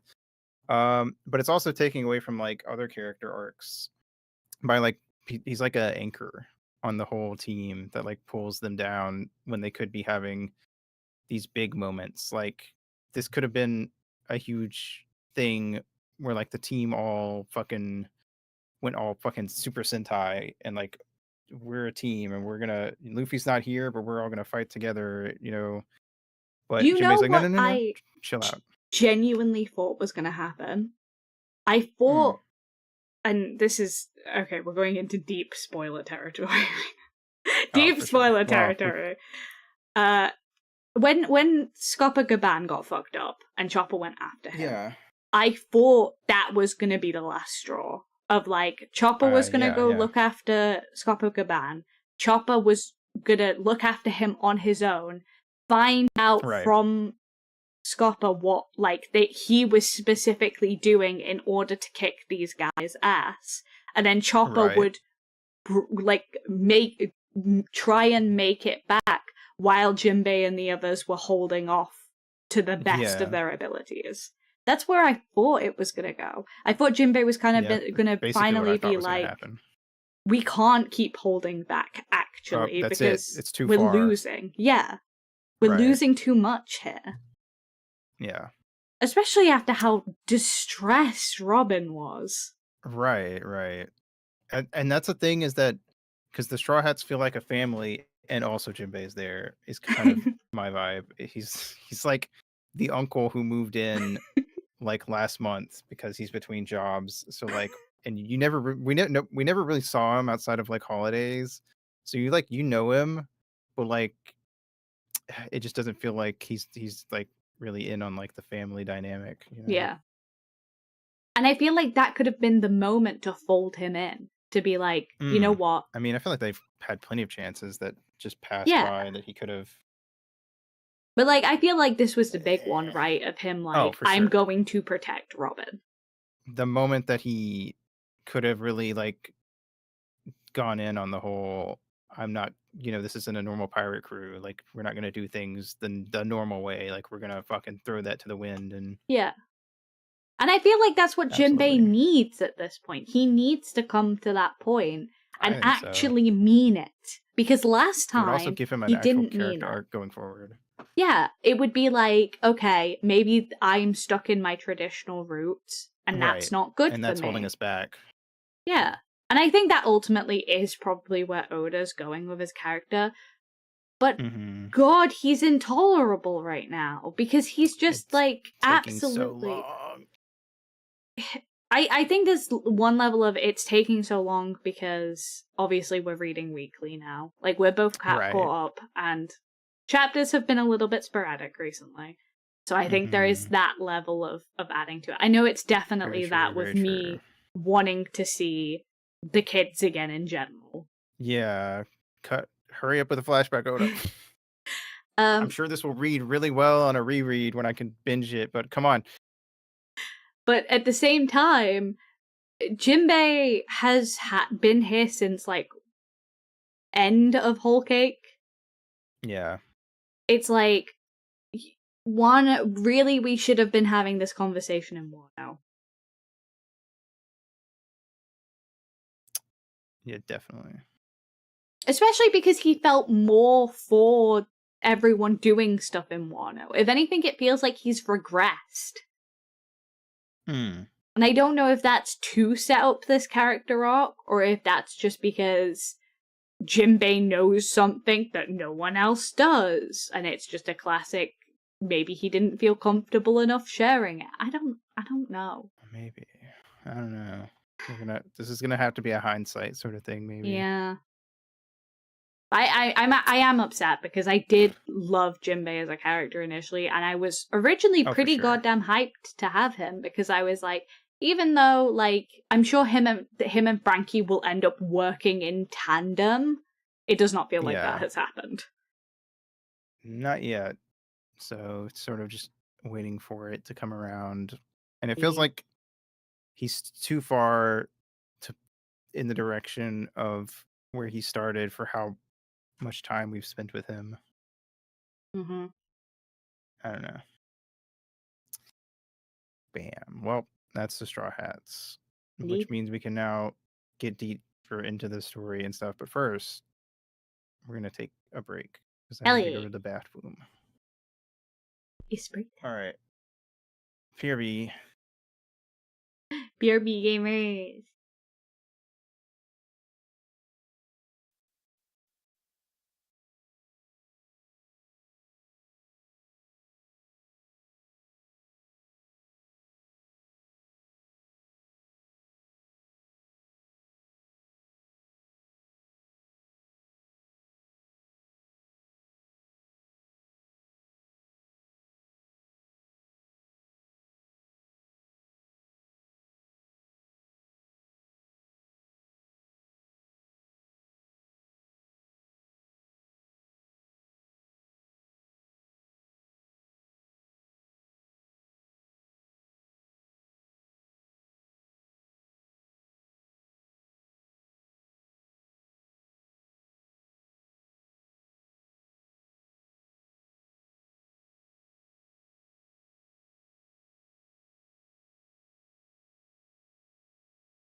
Hello? Hello, gamers. We are back. Indeed. All right. So I feel like we should maybe focus more, since it's a spoiler thing anyway, and we're just saying fuck it there. We should maybe focus a little more on the newer stuff.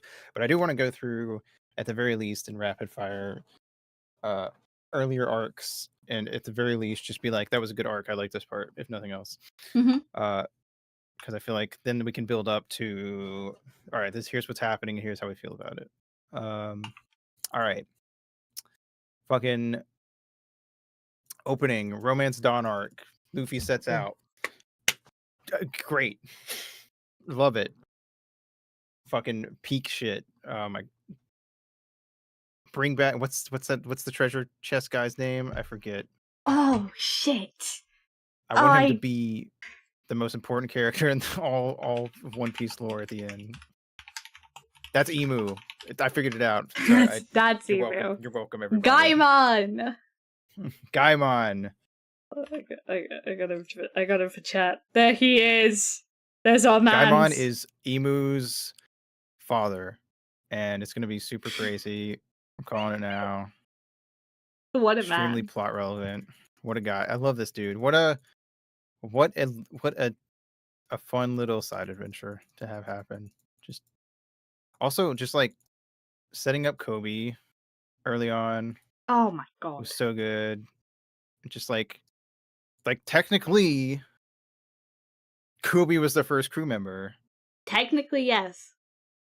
But then I loved Kobe being like, I can't go with you. Mm-hmm. My dream is not to be a pirate. It's diametrically we have to split opposed. Ways. And Luffy and Kobe still being friends despite parting to as literal enemies. It's great. It's so good. And like the whole thing of Axe Hand Morgan not being the kind of like, you know, leader that Kobe would want to see. Mm-hmm. And just like that whole thing of like, maybe these guys suck, but like, no, this is my dream. So I just have to be the change I want to see within it. Exactly. And then when we see Kobe again, it really like pays off. Look at this little shit.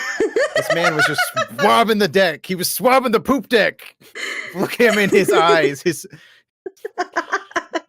I'm sorry, the image was so big. This man wants to be a Marine. Look at his smile. Look at his trustworthy smile. Hell yeah. Oh my god, Kobe, what happened to you? You're green now. I got him. There you go. That's the man. Hey, look Can you Kobe. imagine? This is our first. These two are the same person. Oh my god, it's all come to time travel. Time travel. I knew it. But no, this guy Kobe wants to be a Marine, and he wants to really get himself up there. And you know what? He's fucking doing it. Respect. Truly the last bastion of honesty in a corrupt organization. Absolutely. Truly. 100%. Yeah. The only person we can trust. If Kobe isn't a fucking admiral when all is said and done, then the Marines are fucked. In fact, I don't know how we could ever possibly do this, because there's no way that Kobe could beat Aka Inu that I can reasonably think of. But if he did somehow do it, whoop his ass. It'd be kind of fucking insane, honestly. I think I'm gonna say something crazy. Mm-hmm. I think one of the worst things about Sabo is that I kind of feel like he fills certain roles in the story that I almost think Kobe should have been doing from within the Marines, instead of Sabo being like the revolutionary guy. That does make sense. But especially because he's such a revolutionary. But I think absolutely. He kind of does fill a separate arc in the way of like yes, the revolutionaries also kind of like opposed to the Navy and but then do it things also kind of feels dirty. Weird that that's not Dragon doing that, if you ask me. But yeah, I know that there's a whole thing of like the previous generation, so like in a way, Dragon being the guy to do it would be kind of be opposed to the story. but it is like a, did we really have to retcon in Sabo to fill this role? Like, it feels a little weird, even like in hindsight. And he kind of in some ways also replaced Ace, which feels a little extra weird Yeah, and kind you of fucked told up. me. But you know, it is what it is. Let's just fingers crossed that Sabo is a cool enough character when all is said and done that I don't feel too fucked up about it. But Kobe was the first friend Luffy made, Yeah. and he plays a big role. Man, I mean, Kobe even just doing things like, oh wait, what the fuck? Kobe has what do they call it on Skype? A mantra or something? Oh Uh, yeah. he like realizing that he had it and being like, what do you Mm-hmm. mean? What do you mean he has mantra? What? You're like, huh? Other people can have mantra? What the fuck? And then that being like the build up to like, oh yeah, hockey that was such a great way to like start transitioning into like the slow reveal. Hell Mepho! The fucking I cannot believe that fucking Hell Meppo came back and was like Kobe's fucking buddy in the Marines. That was such a good move from Oda. He's just trying to get them an image of them together. Instead, it was like a memo. Early Kobe has some of Look the me in my best eyes. screenshots, by the way. Oh, I love early Kobe. He's such a silly guy. Look at this man. Holy moly, what a man. He's such a fucking dweeb, and that's why it's so cool when like he actually makes his way up and like fucking gets his shit together. Because when we meet him, he's on a beat of ship, and he's just like, I'll never accomplish anything. I'm just gonna be stuck here for the rest of my fucking life. And then you see him actually get his shit together. And I mean, some of that happens in the the cover stories, as we mentioned. Those are very important. And I don't know, man. It's great watching him.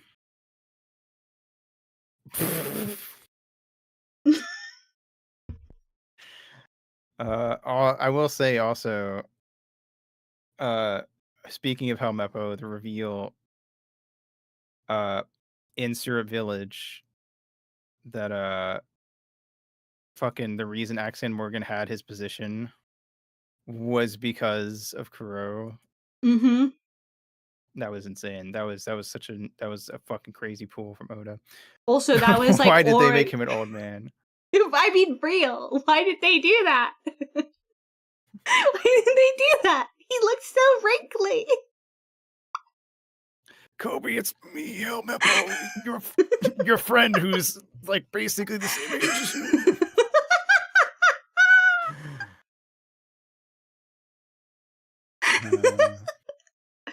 Goddamn. It's just. How old is it? Helmeppo? Hold on, let me check. I'm pretty sure they're meant to be this. Like, he's maybe like a little bit older. Helmeppo is 20 pre-time skip. That's a 20-year-old man. It's a 20-year-old boy. This is what like 12-year-olds say when you say it. Yes, yes, you're so right. 100%. This is what a 12-year-old thinks a 20-year-old looks like. His blood type is S. I always forget that One Piece has like these wacky fucking blood types. God damn. Okay. But yeah, fucking Kobe's great. I love that Kobe is actually relevant and didn't just like disappear. Because that would have been such a shitty move from Oda for them to part the way they did. And it's just like, yeah, and then Kobe went and did stuff. Who cares? Kobe but obviously did stuff, Oda we're smiley talking about. face. Yeah. He's had cool moments. He could be way more relevant than he is, sadly. That's true of a lot of older One Piece characters like Smoker. My husband. God, I miss Smoker. My early husband. Oh, he's so fucking sexy. He's so hot. Bring it back. Oh my god. I was like watching this like another One Piece creator who was like, oh my god, I love all of the men in One Piece, and I was like, yeah, and they were like, I hate Smoker though, and I'm like, how? What do you mean? How can you love the men in One Piece if you hate Smoker? How? That is Fake the fan. men of One Piece. Exactly. All right. And then we have you know, that's obviously we get Zoro. Look at him! God damn! God fucking damn! I want him to beat me with his sea stone sword. You're so right. Then we have fucking after Romance Dawn and Zoro gets in, we go to Orange Town where we meet Nami, and she's a fucking little trickster. And I know why. I know Oda's a wife guy. I know why Nami and the women have changed in the direction they have. But I really do personally think that Nami's like OG design was way nicer looking. The short hair was fantastic. Just like everything about her, like outfits and the short hair. Like the fact that she didn't have like a 1 inch wide waist. I cannot believe we left cute outfit Nami for permanently in a bikini Nami. Always in a bikini. Every outfit, bikini. Viking armor, bikini. I will say, like, Egghead was cute. Yeah. Oh, yeah. I mean, some of them are good, but it's like, it's very hit or miss, and it's like, a lot of the outfits just look too samey. Like, I feel like you could easily, like, guess, like, when they got the Elbaf, if you'd gone to, like, 10 different artists and said, I don't know, draw an outfit for Nami that you think fits with Elbaf, I think all of them would have been pretty close. Like, then again, I mean, even pre-time skip. Why did they not give her pants? Why did all the women in this arc have their pussies out? Is what I'm asking. Oda, I see you. I know what you're about. You can calm down for one goddamn arc. Where are your pants, lady? Why is good woman that cannot be comfortable? I will say that's a great armpit hole for armpit guys. Oh, fucking peak. That's some Toho fan art level armpit hole. Yeah. But I'm just saying, where man, are the pants? put that shit away. Put the pussy away. Please, honey. The fuck I click into first thing I hear is pussy's out. Her pussy's out. It's right there. Look at it. Oda wants you to look at it. I'm so sorry, Scholar. Streamlabs did not enjoy that. Shut up, Streamlabs. You don't know nothing. Anyway. Yeah, it's such a cute outfit. Why? Give her pants. It's cold or something. It's kind of not having any pants does feel like a bit lazy as well on the design thing. It's like, oh, just white panty. Okay, sure, I guess. But like even pre-time skip, Nami's waist was progressively thinning and her boobs were biggening. But like at a certain point, it was just like, what the fuck happened? What happened? I don't know. I think like Orange Town, Nami. I remember like seeing her for the first time, and because I'd seen Nami like later Nami, but I hadn't really seen a lot of early Nami, and then I opened it up, and then went like, damn, she cute. Where's this Nami in the later parts? It's like, oh, she became older and more womanly, and I'm like, bitch.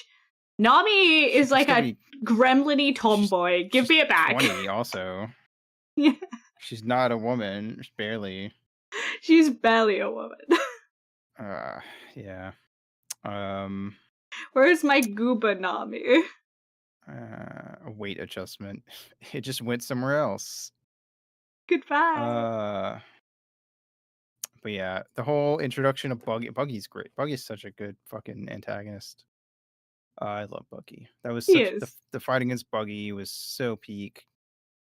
That was also a really good example of a fight where like everyone felt like they contributed equally. I am in fact Buggy's #1 hater. Oh really? Get him out of here! Why is he still relevant? Because it's funny. It is funny, but fuck that guy. Why is he still here? He is the perfect example of failing upwards. Every time he fucks up constantly, I and then hear this every he goes week. up. He goes up. He gets hit. The stonks increase. No, that's not the Pirate King. That is not the Pirate King. Buggy is the Weishi of One Piece. No. His stonks only go up. Oh my god. I can't believe you've just done that to me.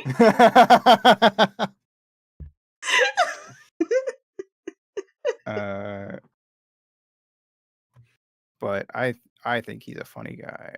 He is Especially in the introduction.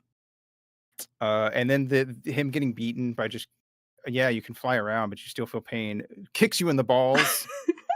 Fucking amazing. Absolutely. That's such a good moment from Luffy too, because it's a very good, like, why would Luffy fucking play chivalry? Like, obviously Zoro will play chivalrous. He wants to be number one swordsman. He's got rules to like stick to, especially when it's a swordsman versus swordsman fight. But Luffy's like, I don't give a fuck. I win. I won. I don't care how I won. I won. We're pirates. Yeah. And I mean, it's that's such a good moment it. of like, anything goes. Get kicked in the balls, idiot. Good shit. Such a good fight. And then he's also the first villain that I felt like really felt like they had any weight in terms of like affecting things on a broader scale with how he was just fucking up the town. Yeah, definitely. You definitely hit that stride of like, oh wow, people are actually at this point gonna be strong enough to like fuck up an entire town. Me when he's also the precursor to the more body horror devil fruits, like Robin with it, chopping himself into bits. I've definitely had some people be like, oh yeah, that freaked me the fuck out when I got to Buggy and he just like Oh broke into really? pieces. Yeah. Ah. I thought it was funny. Very funny. But I can kind of see where they're I coming do also from. like how it was handled in the live action, I will say. Mm. I think it looked not terribly bad. Yeah. Could have been way worse, a faux show.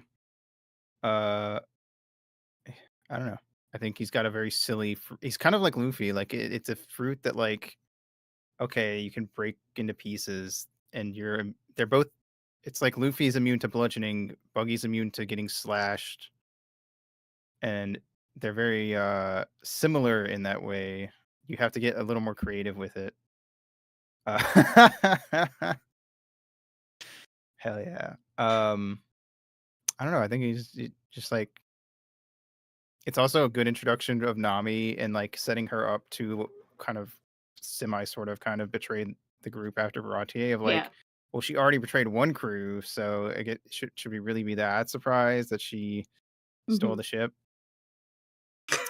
Good damn arc. No, he's just a silly clown guy. Look at him. Look at him. He's a goober. He's silly. And when his balls. And then of course, me win my balls. Of course, then we go to Syrup Village and get Usopp. Oh man. And the whole thing with Kuro and what a fucking asshole. Dude. This was our first. Also, Kuro is important because Kuro's been to the Grand Line and got his shit thoroughly kicked. His ass got waxed. Trying to. Oh, he got fucked up. Which sets up a narrative wall. A man must forgive a woman's lies.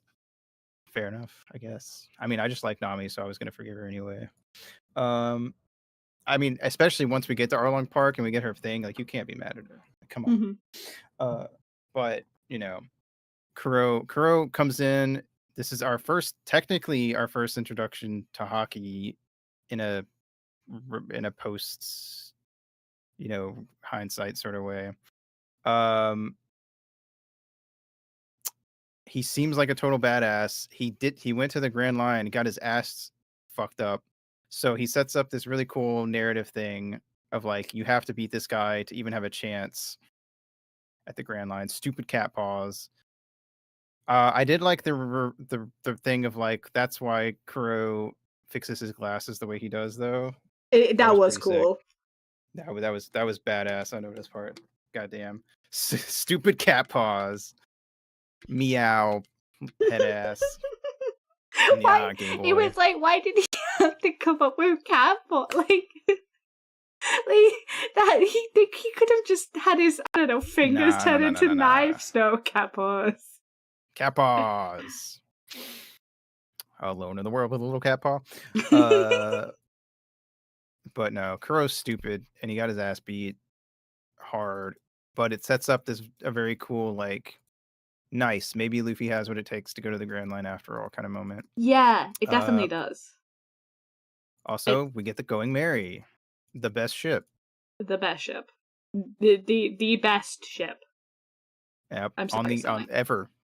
In all of One Piece. Ever. There's never I don't give a shit about literally anyone else's fucking ship. Real, actually. There's no character to any other ship that anyone else rides on. It's just a ship. I did feel a little bit bad when Law's like submarine got absolutely friggin' trampled, but just because I thought it was a cool idea. Yeah, that's true. I would have liked that too. I don't know, submarine ships feels like something maybe we should have seen more of, but it did stand out, and that was neat. That's what its name was, the Polar Tang. The Polar Tang. I like the Poontang. Oh my goodness. This manga. And then of course we go to Baratier. And get Sanji. Oh my god, Zeph, you national treasure.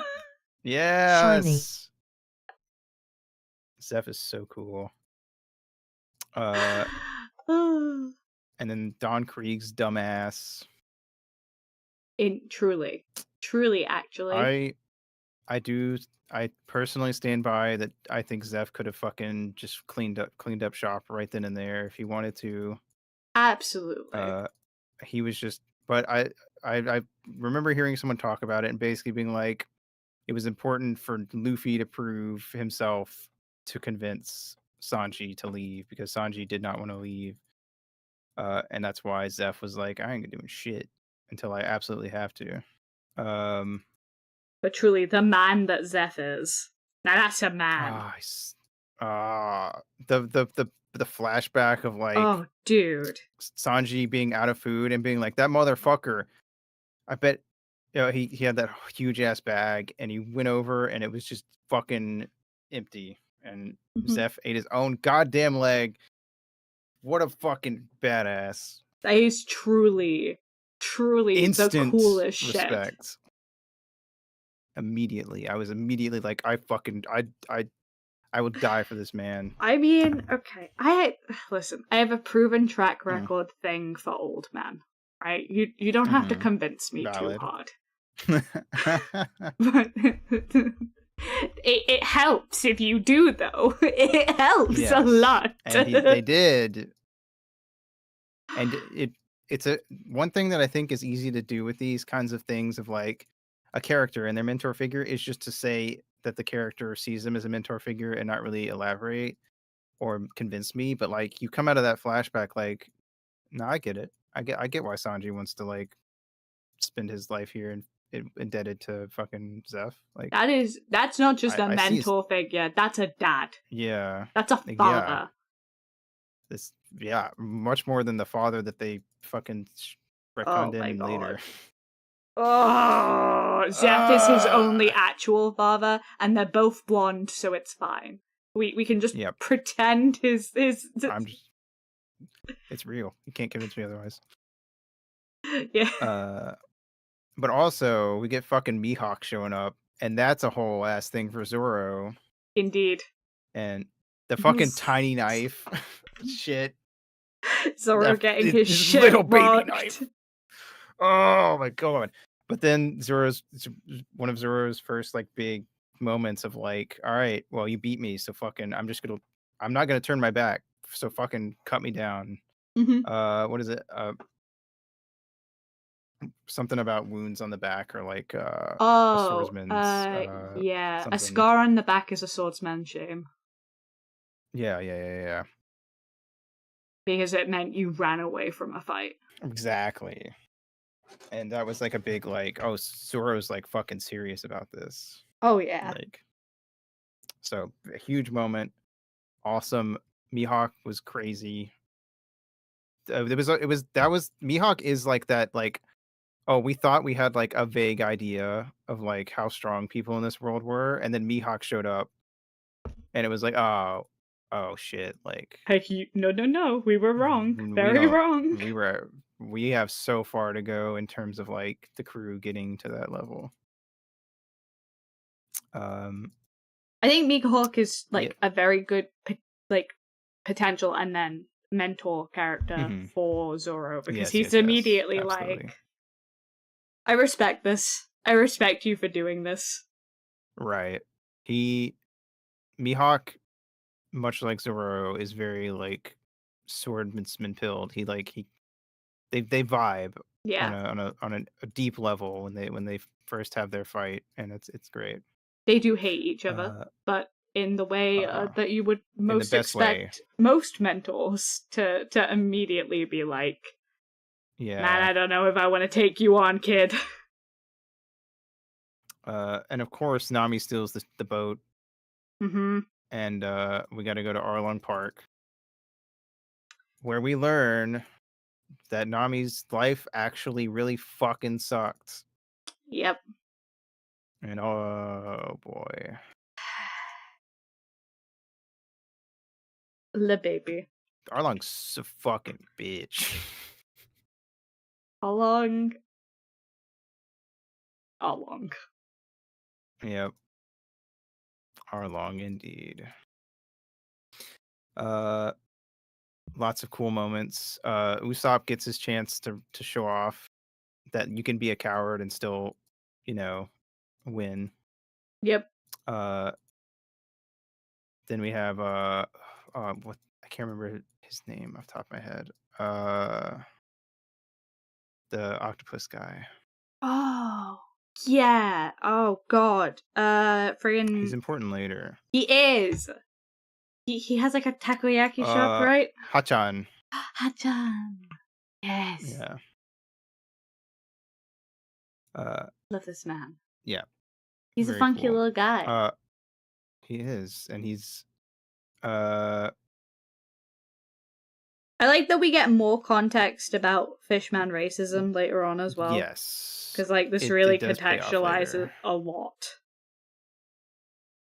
Absolutely. Make him really thin. But yeah, he's of course he's slimming down.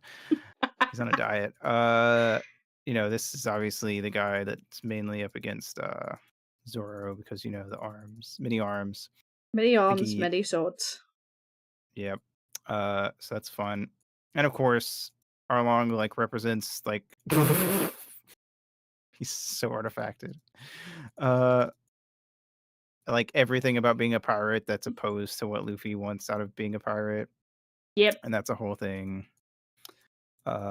Sick AF. Great arc.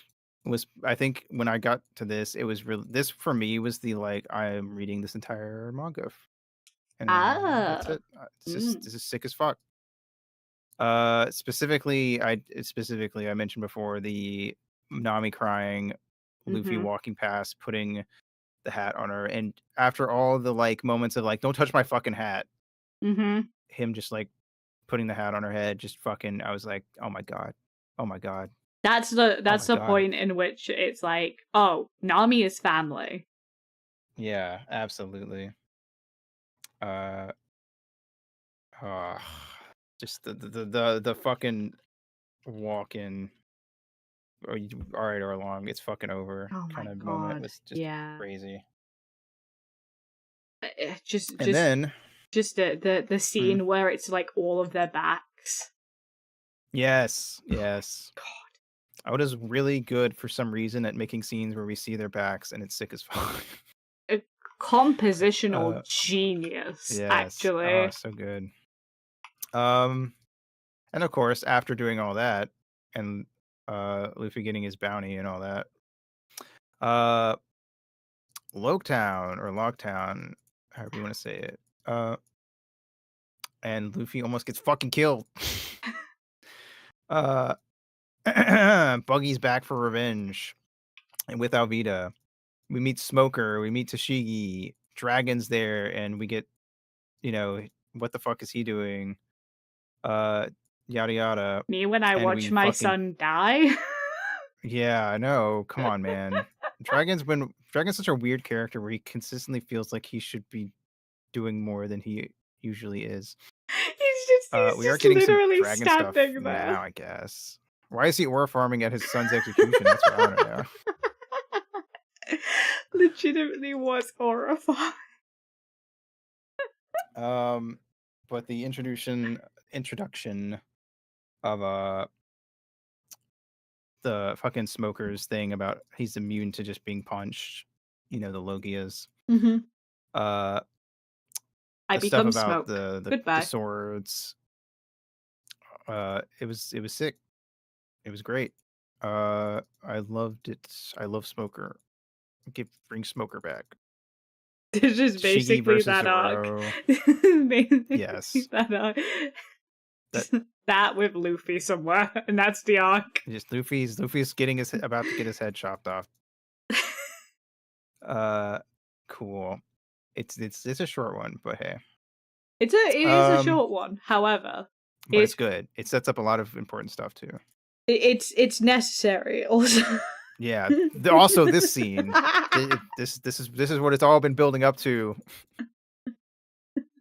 Good I shit. love that based on the fact that we know in later chapters that Shanks and Buggy are like used to be like that, and it's like this is the man who almost ended the career of the child you quite like several times.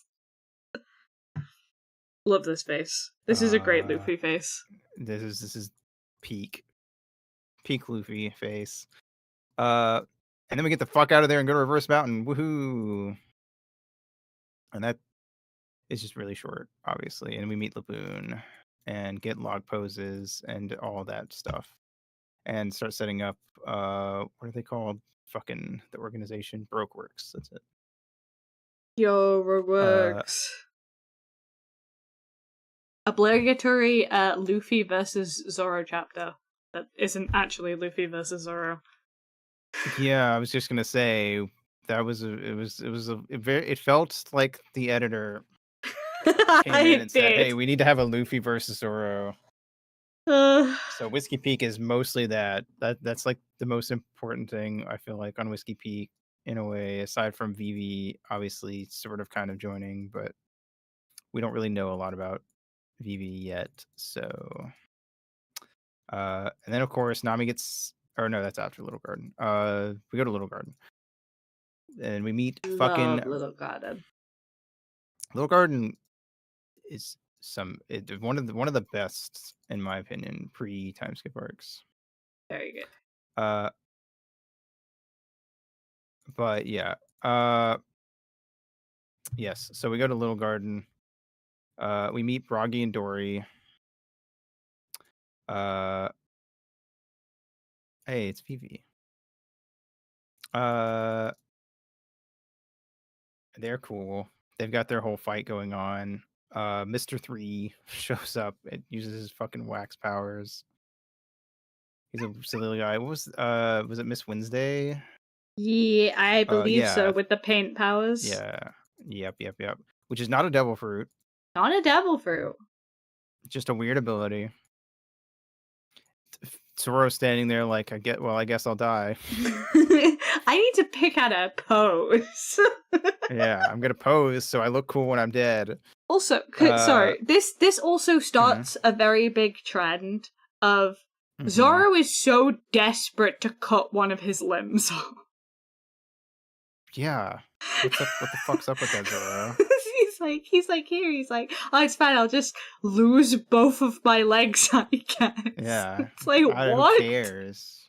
I'm pretty sure he saw Smoker. Oh, dude. Man saw Smoker, saw Sea Prism was an issue and was like, Yep. what if I replace my limb with Sea Prism? I could. What's stopping me? me? The only thing stopping me is losing a limb. It'll grow back. And then of course Sanji does the whole Mr. Prince thing, and plays Sanji is secret agent in the apparently background. James Bond. Apparently. And then Nami gets sick, so we got to go to Drum Island and get a fucking doctor. Oh my god. Vivi being like, oh my god, if we delay, then like we're kind of, we might not get back in time. And then being like, no, Nami is so important to me that I do not care, actually. Right. Like, I do care, but I do not. It is gay. It's the eyes of a gay woman. That is the eyes of a gay woman. This is long game. And then of course, absolutely. Fucking Chopper gets introduced. His whole backstory. We meet Wapol. Wapol can eat an actual dick. Also, why is he back? Again, another character that he'll combine it with his Wapol steel or whatever and make a impenetrable dick. Oh no. He is weirdly relevant to like the backstory lore things going on in the background of One Piece. I mean, Chopper was great in this, and that was the big thing, obviously. Yeah. It was cool. And then we meet Ace, and Ace is also cool. Shame about what happened. Shame. Hell yeah. This is one of my favorite reaction images in all of One Piece. Peak Straw Hat. Good fucking shit. Oh my god, there's so much Sanji little guy in LA. Look at this little guy. He's so little. I love it. Alabasta fighting Crocodile and his team. That shit was crazy. That was a lot. The answer is to chug water. Well, it wasn't even that, because that didn't even work. But it was great. I mean, really, at the end of the day, man cannot do close quarters combat. No. It's his biggest issue. And that's exactly what Luffy's good at. Man, I know I never expected Luffy actually to die, but when he got drained and thrown into that fucking sinking sand pit by Croc, I was just like, oh my god, we're fucked. How are we gonna beat this guy? He's so fucked. He's so fucked, dude. It's over. Just instantaneous loss. No chance. Absolutely wrecked. The rest of the Straw Hats are playing like brain level 9,000 to get Vivi where she needs to go. Yeah. And of course, the whole thing about Pluton and still relevant. Robin. And we have learned some stuff more about Vivi, which makes her even more relevant. Yeah. The Nefertardis, or whatever they're called. Yeah, the Nefertiti Lily. Yeah. Her. Intriguing. I still think that Emu is a scorned lesbian. I'm down for that. I like that idea. But yeah, the scene of them leaving is fucking iconic. Indeed. Fucking beautiful. I love Alabasta. It's so good. Such a good arc. The beat. Oh, There we go. Very artifacted, and but you I might can't have believe Luffy had to fight his mom in Alabasta. it. Yeah, that's. But obviously he wouldn't have known. And No, nobody knew, nobody knew. But in hindsight, in hindsight, it was like, damn. yeah, it's kind of crazy. But you know what? Sometime, like everyone else everyone else who had gone through this had some type of conflict with a mentor figure or a parental figure. It's true. So Luffy was the final one who needed to have it. Damn, you're right. And that caps off the arc perfectly. Beautiful. Genius level writing. Oda is truly a genius. Hell yeah. And then we go to Jaya.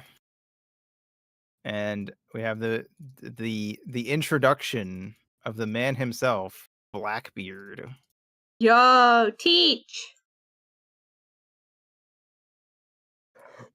We learned some stuff about Teach just recently, too. We did! Fucking Davy Clan. Davy Clan, indeed.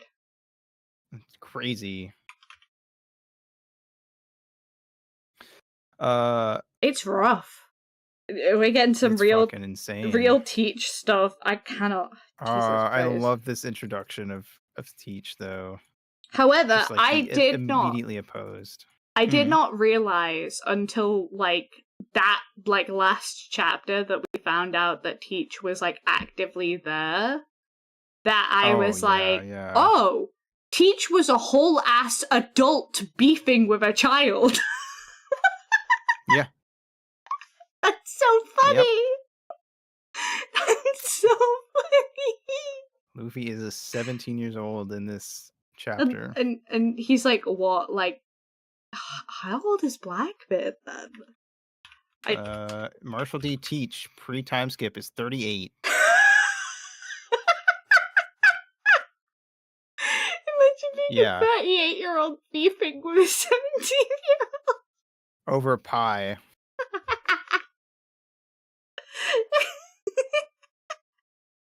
I mean, I think it was fairly obvious at this point that Teach kind of was oh, who the fuck is this kid? Yeah. Because, I mean, that was the thing, is originally he was after Luffy. Yeah. But then he changed over to Ace later. But that shot, the one of walking away. Yes. And him just calling out to Nami. And just the whole town just sort of fades away. It's man, he had such a amazing intro, and that whole bit with Bellamy of them letting themselves get beat up. Yeah, because it just wasn't worth it, and Luffy learning from Shanks. It was. Oh beautiful. God, this is cursed. Beautiful. Sorry, I found something very cursed.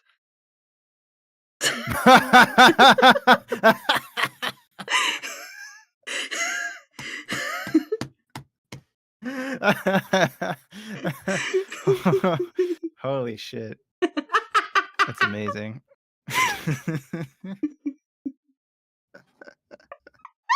This is the face of a man having One Piece if it was based. This is the face of a man having a midlife crisis. Real and true. Oh, fantastic. Oh my God. And then, of course, we fucking shoot into the air on the knock-up stream, which is what they called me in college, to the Skypiea.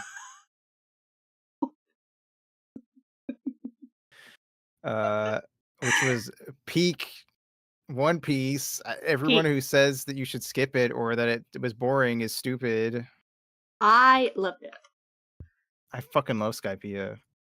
The so entire aesthetic of it all is really good. Mm-hmm. The just the character designs are so fucking Yep. good here. The build up to the Luffy versus Enel was crazy. Mm-hmm. That was such a good fight. All the poneglyphs and Robin's whole thing there. We had Oh women my that God. didn't just look like Robin or Nami. I know. It's crazy. Imagine in One Piece. It couldn't be.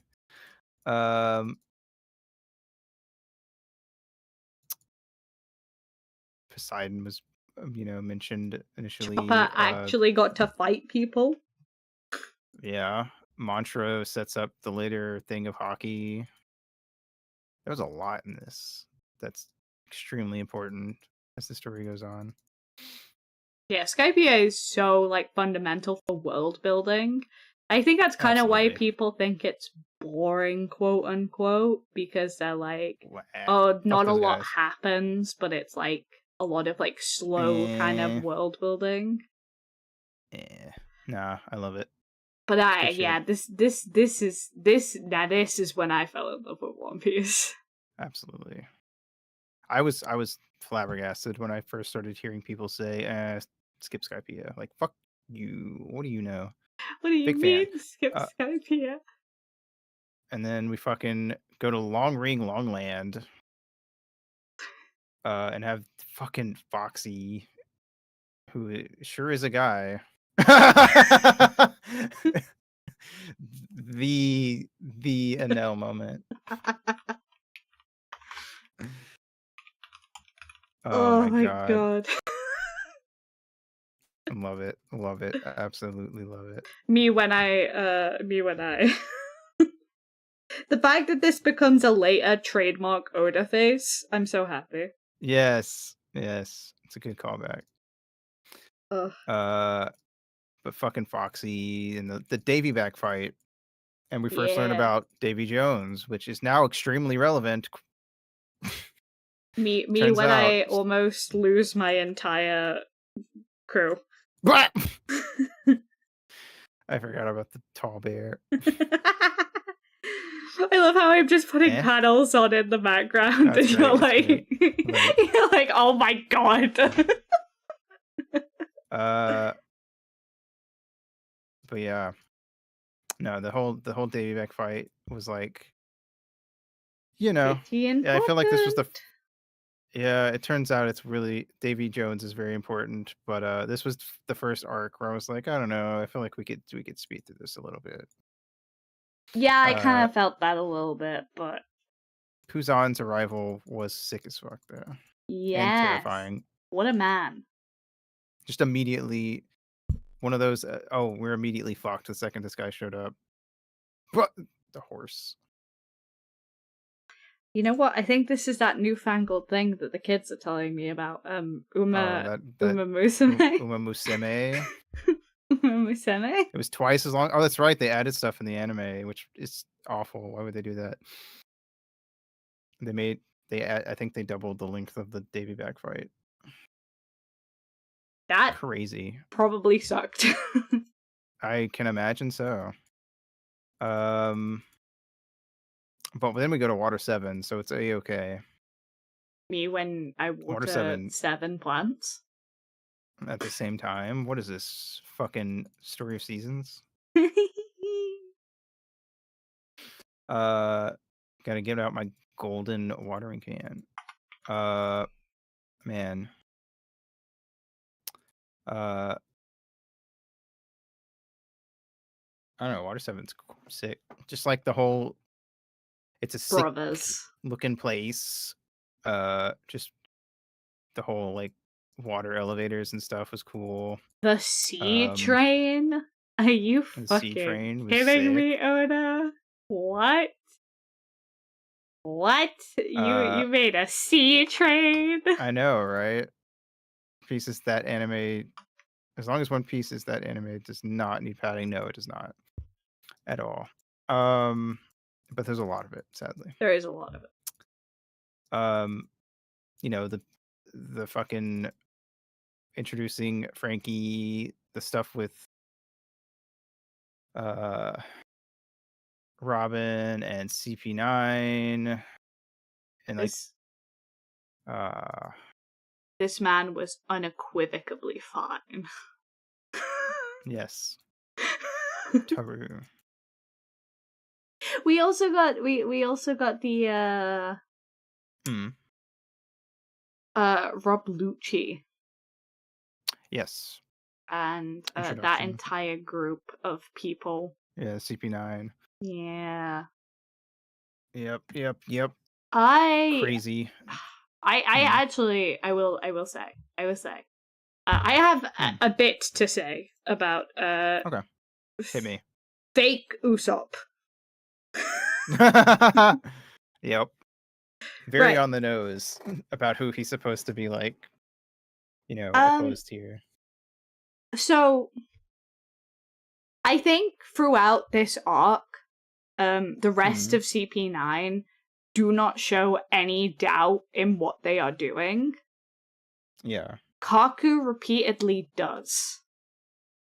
Right. Like, he's never completely sure if this is the right thing.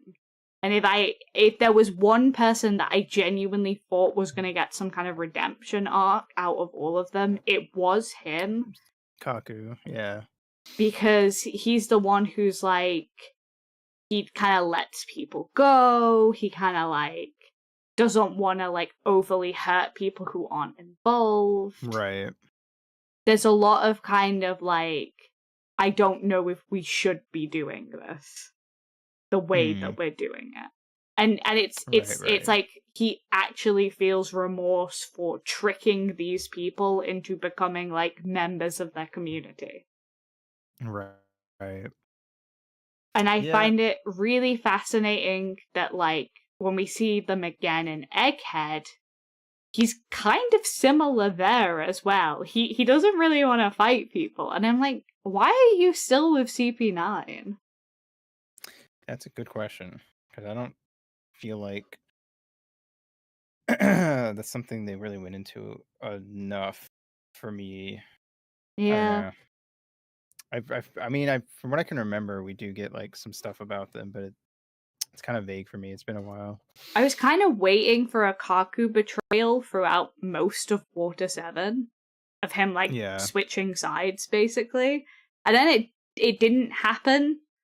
And then I guess he became a giraffe. It was yeah. It was a big like everyone lost moment as well at the end of Water 7 before we went to Innis Lobby. Which kind of sucked. It's like all of these people in Water 7 are such a tight-knit, like, genuine community. It's like, wow, they got really genuinely fucked up by this, and there wasn't really an immediate answer. Sure. Yeah. They kind of do find their feet eventually, but it's like there wasn't an answer that the Straw Hats could provide, really. Yeah. It was just like we need to go because there's other stuff we need to do. We need to, like, save Robin. Right. And then, the whole fucking world government showing up in Innie's lobby, the fucking Buster call. There's a lot in Innie's lobby. I mean, the fucking... this is where we get introduced to, like, the fucking sinkhole things in the ocean, right? Yes, we do. Which is now extremely relevant and fucked. Which I do remember when we first got to, like, Marineford, I was like, what the fuck is going on? Right. Because, like, I was like, all of the Navy bases I think we see are kind of fucked up in some way. Yeah. Very true. But yeah, I mean, we also get the gears introduced here. Yeah. Crazy Sniper King. Great shit. Love Sniper King. Stay straight, like... Chopper goes monster point. Yeah. The Going Merry. Bringing me to tears. I don't think there is Goddamn. anyone who didn't cry at the end of Eddie's Lobby. I know. Actually. I don't know. I don't believe It's too there's well anyone done. who did. It's too well done. Man. Also, Robin's we follow- outfit in this chapter serves. It's a great outfit. I don't remember what it was. I'd have to look it up. Oh, it was the friggin' the leather piece. Where is it? Oh, yeah. I do remember now. Yes. She served. Hell yeah. Dude, she devoured. She was going to her Absolutely. death devouring, actually. She was like, oh, it's my funeral. Oh, well, I better serve. Yeah, I know. I better look good. God damn. And then after, of course, we get the Thousand Sunny and the whole Ace Blackbeard thing and all that stuff. Indeed. Crazy. I mean, there's not really much to say there other than Blackbeard consistently is playing chess. Yeah. He's doing a lot in the background. He's like slowly gaining stuff for himself, if that makes sense. And being we also met Garp. I forgot about that. Another man. Another man. A man I have been very mad at times. Mm-hmm. But a man nonetheless. How do you feel about him right now in the end of this last chapter? Ah, God, he's hot. God, he's hot.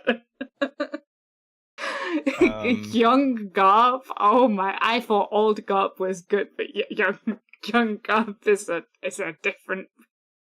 He's a dumbass in the best way. It's great. Yeah, absolutely.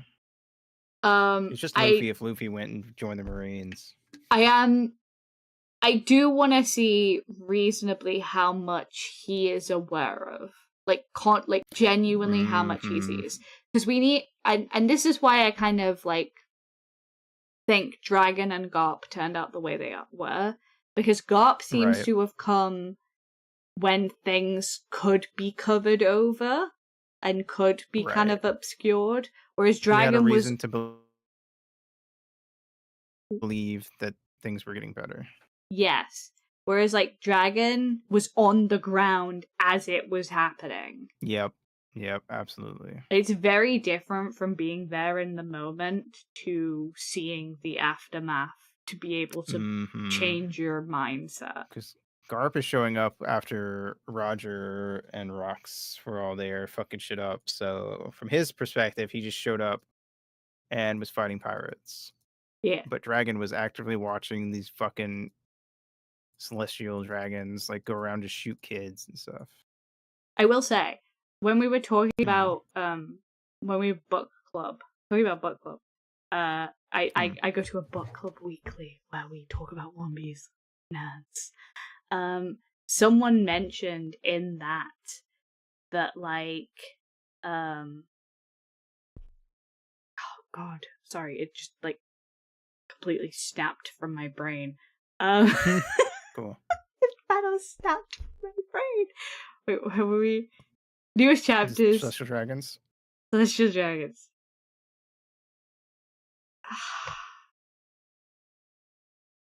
Yeah, it's gone. Shooting kids. Okay. Shooting kids. Yeah, yes, kids were shot. Somebody showed up at book club and was like, I love shooting kids. Maybe I should be a Celestial Dragon.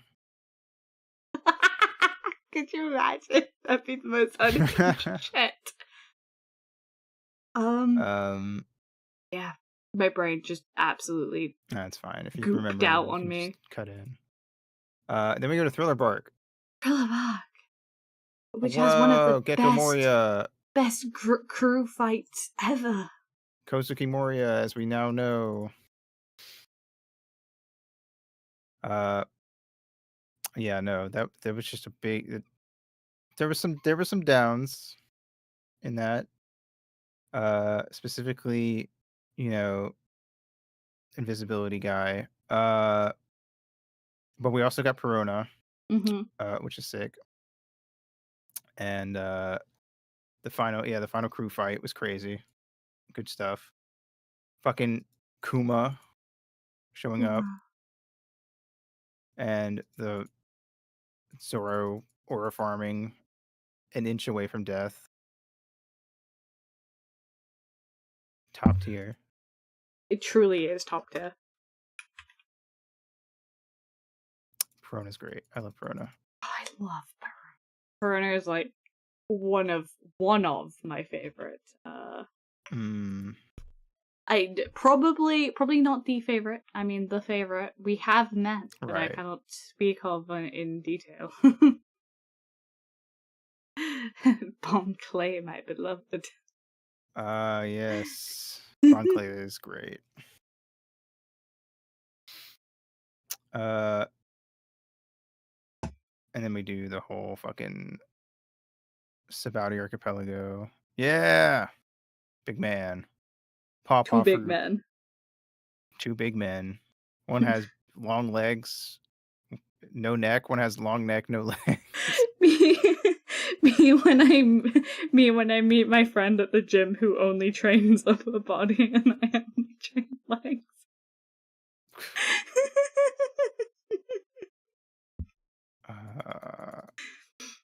We're gonna have to talk about Bonnie later.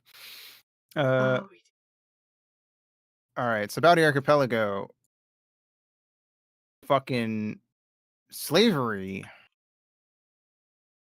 me You guys like when slavery? me when the slavery You and is slavery? kind of bad actually. Yeah, that shit was fucked. They introduced the fucking supernovas. Oh my god. Amazing.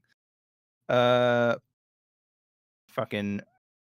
Capone, Bonnie, Hawkins, Apu, Kid, Killer, all them, Law. The new Learn about the generation. celestial dragons, yeah. I remember Bonnie coming on screen and me being like, God damn. God damn. I love the way she just eats a bunch of food. That's so hot. We'll get to that later. Oh my god. Uh I felt that. I was like, damn, yeah, finally a hot lady. a woman in One Piece who knows what my heart desires. Yes. And then everybody gets their asses beat and they all get fucking sent to different islands by Kuma. It was crazy. As you can see Uh on screen. yes. I felt so bad for Luffy as he watched them just getting taken out one by one. We didn't know that they got teleported away. So it's just like, oh my god. What the God, fuck? he's eviscerating them. Absolutely, just instant. And it's just like, oh my god. Oh my god. It's not even a body. No, because I remember reading those chapters going, oh, what? Oh my god, what, wait, what? Holy shit, Oda, what the fuck? Where are they going? Where are they going? Yeah. Oh, it's so fucking sad. And then of course Luffy gets sent to Amazon Lily and meets Boa Hancock, who wants his cock. And Luffy's not about it, so he's immune to her ability that makes anyone who's even slightly attracted to her turn to stone. She hates puppies and Based Luffy. kittens. Hell yeah. Classic Boa Hancock. I gotta say though, I ain't ever seen a woman who could lean that far back. I know. She like stunted on people. Spring. And this is when we really start to get into hockey and all that stuff too. Because it just gets straight up like they're just straight up using hockey on Sabaudi to beat their asses. So of course we got to start learning. Luffy's got to start learning hockey. Look at this lady. Why's she doing that? Why is she doing that? And then of course we learn that Ace is going to be executed, and that's a big fucky wucky. Luffy is on his own for like a while too, which is kind of disappointing in retrospect. I wish the Straw Hats had been there for Marineford.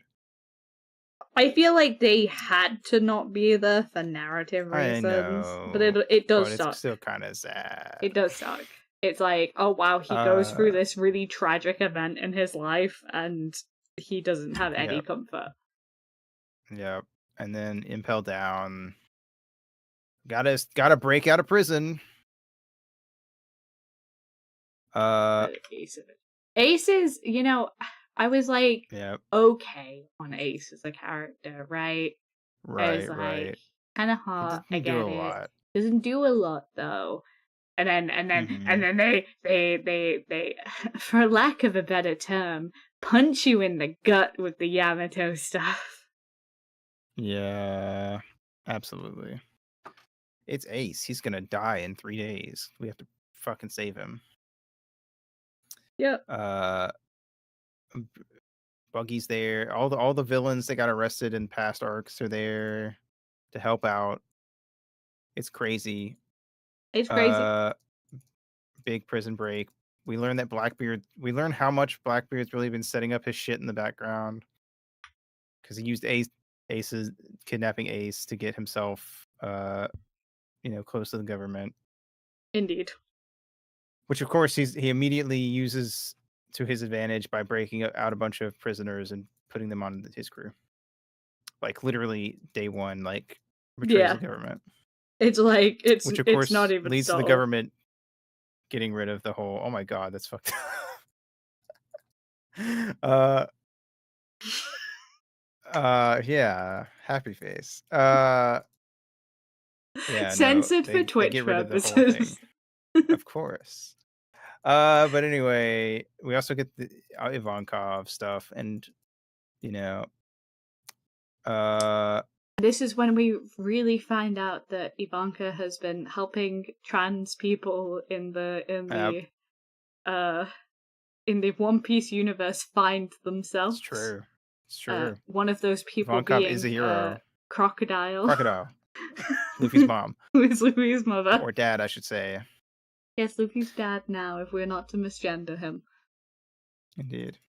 And then we go to Marineford, and there's a whole fucking war, and Whitebeard shows up, and Aura farms, and kind of doesn't like do a lot, honestly, for how like crazy strong he is. He just kind of gets killed. He just stands there. He punches the air with his fucking earthquake fruit. Aura farms, gets killed, and then fucking the main plot is Luffy trying to get to Ace by any means possible. This is when which obviously doesn't work. This is when we're in our well, it does work. No, it doesn't. Yeah. And now we're in our fuck you Garp arc. Yep. Fucking punched right through the stomach with Ace. Ripperoni. Whitebeard does the thing. The One Piece is real. Blackbeard is able to have two. Oh yeah. I forgot about this. Blackbeard can steal devil fruit powers and has 2 powers now. Kobe has observation hockey. Crazy. Jinbei helps out and it seems like a cool guy. And the Warlords program gets ended. He sure fucking is. And that does not stop being true ever. No. Fuck that guy. Luffy is so fucked up from this thing that they have to like use Ivankov's thing to save him from dying. He consumes so much poison. Yep, we get introduced to Sabo. Hockey explanations. Everyone goes off to train for 2 years. They reconvene later at Savouti. Okay, it's okay, Fucking Luffy. It's okay, Luffy. I have your replacement, brother. Here. yeah. Get out of here, Luffy. Get out of here, Ace. We have Sabo, the real hero. Why did I make Beanpole him like Sabo. that? Rayleigh, the Sunny gets coded, so they can go to Fishman Island. Yada yada. It's pretty short. Rayleigh is technically important. I do like the scene of Rayleigh being like, I can tell you where, what the One Piece is, and Luffy's like, shut your fucking mouth. Do not you dare. Don't you dare. Don't even think about it. New brother. Yeah. I'm so glad we retconned in Sabo. He's so important to the lore in such an interesting and fun way, guys. I do like Sabo. I am a Sabo guy. I have a soft spot for brother characters, and I feel like he got to develop in a way Ace didn't. After Dressrosa. Yeah, well, that's the problem, is that Ace should have been the one developing. Well, unfortunately. We should not have killed him off and immediately replaced him, but unfortunately, we have a donut, and we have one brother. Yep. It's true. Ripperoni. Imagine if the 4Kids dub got to Ace's death, how they would have had to try to cover that up. Coom. It's okay, guys. He just got coom-holed. Yeah.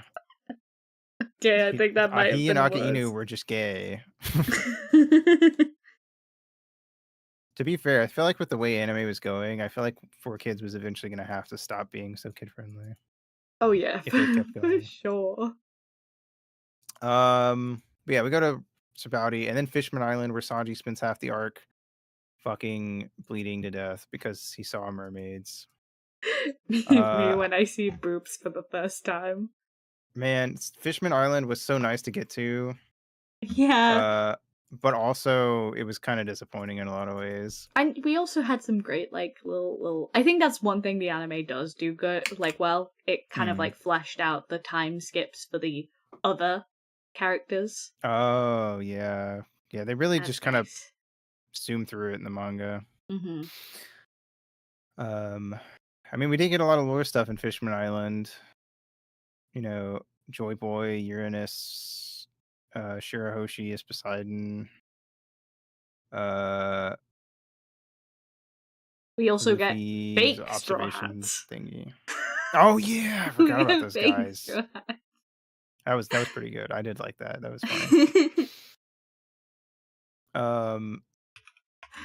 The villains of that arc were lame, and I forget they exist most of the time, but what do you mean? It was definitely the fake straw hats. Yeah, they were. God, look at them. It's perfect. Fucking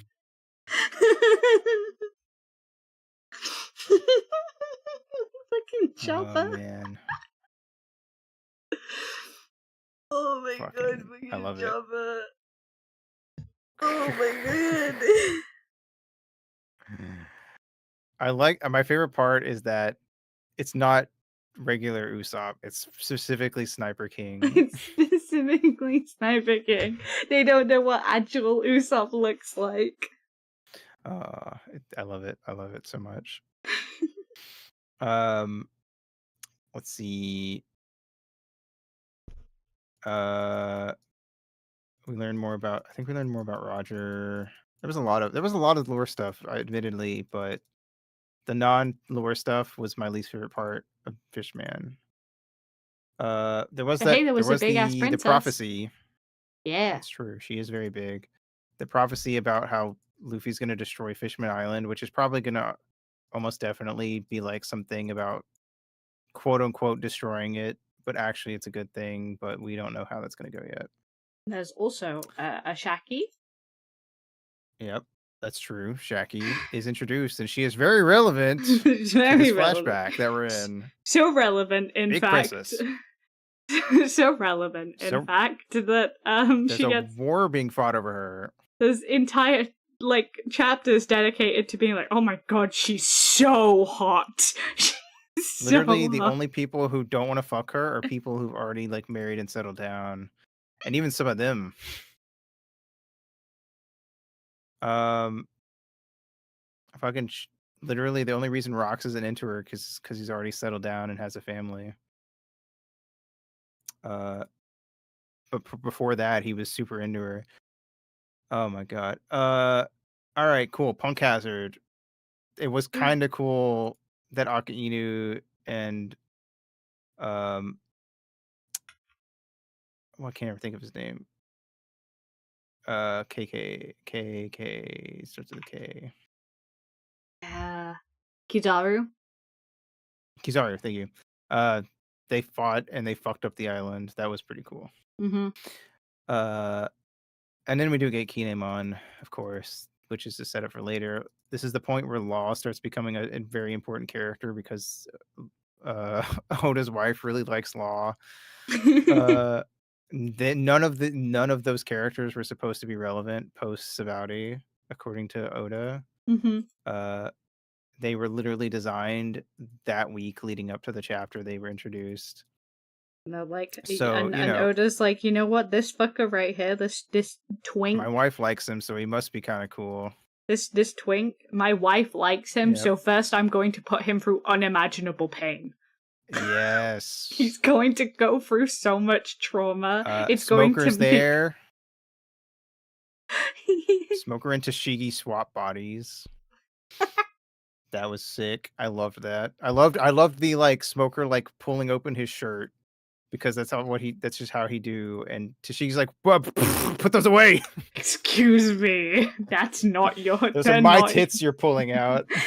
They're not your tits to be showing off. Actually, setting up, Doflamingo. I will say, Caesar's there. Nami's pretty good, Punk Hazard. Oh yeah, this was a good. Nami, I think at this point Nami was still felt very relevant. Mm-hmm.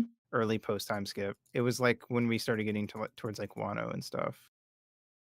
But yeah, wow, there was a lot of setup here. Is mostly what happened here, honestly. Setting up Law, setting up Doflamingo, setting up Kinemon. Fucking poison guy who's always fucking Caesar. there. Yeah. Yep. He survives again. He does. He's a little shit.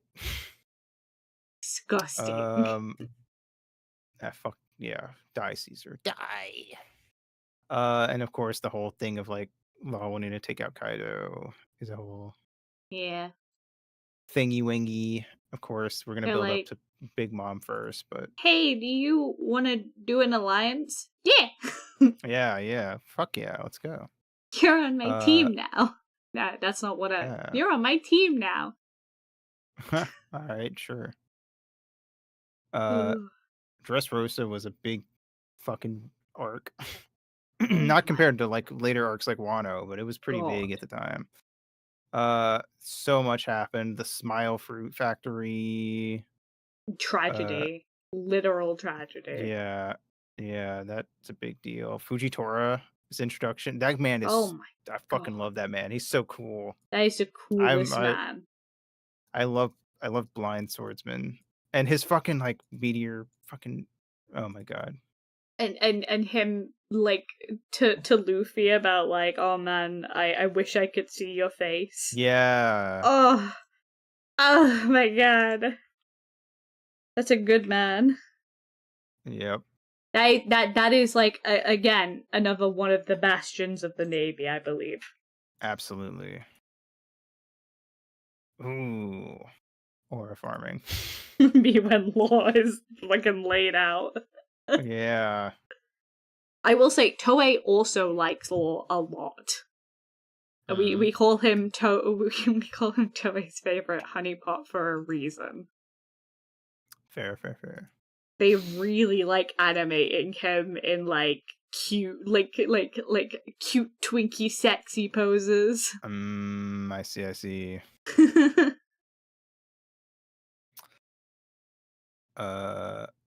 We do learn about Law, Sanji does some how he got his brother. Background adjacent stuff. Yeah. That's true. We get God Usopp. We do get God Usopp. That was sick as fuck. Fucking Robin goes on that whole thing. What were those little guys Oh, called? I can't remember. the The little, Tonka? yeah, something like Tonka? that. Tonka?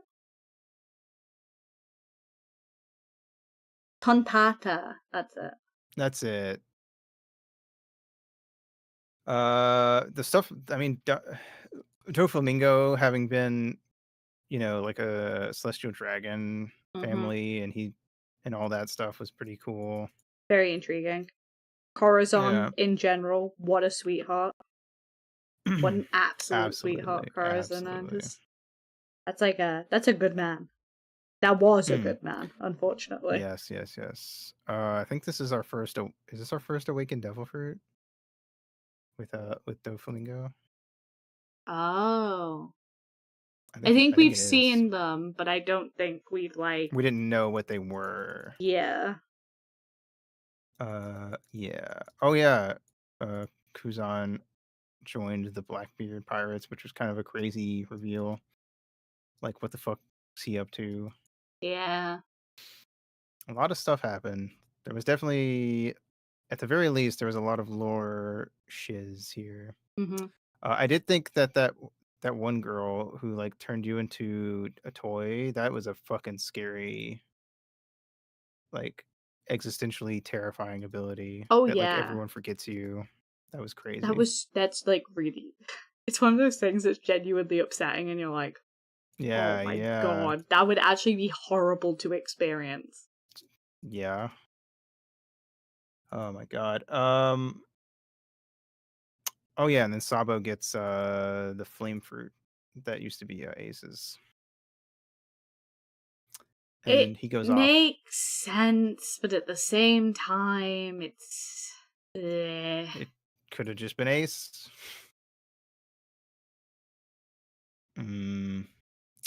Yeah. I was kind of...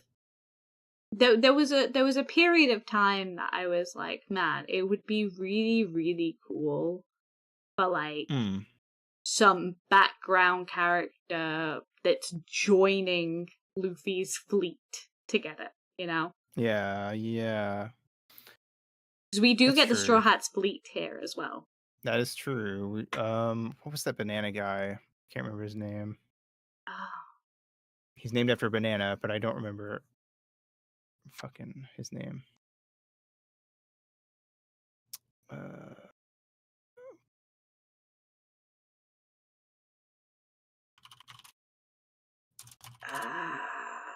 Straw Hat Grand Fleet. Cavendish. I remember him. Yeah. Bartholomew. All those other guys. Bartholomew in the background picking a fight with Shanks. Come on. Yeah. A while ago. Man. He might be dead. Yeah. Maybe.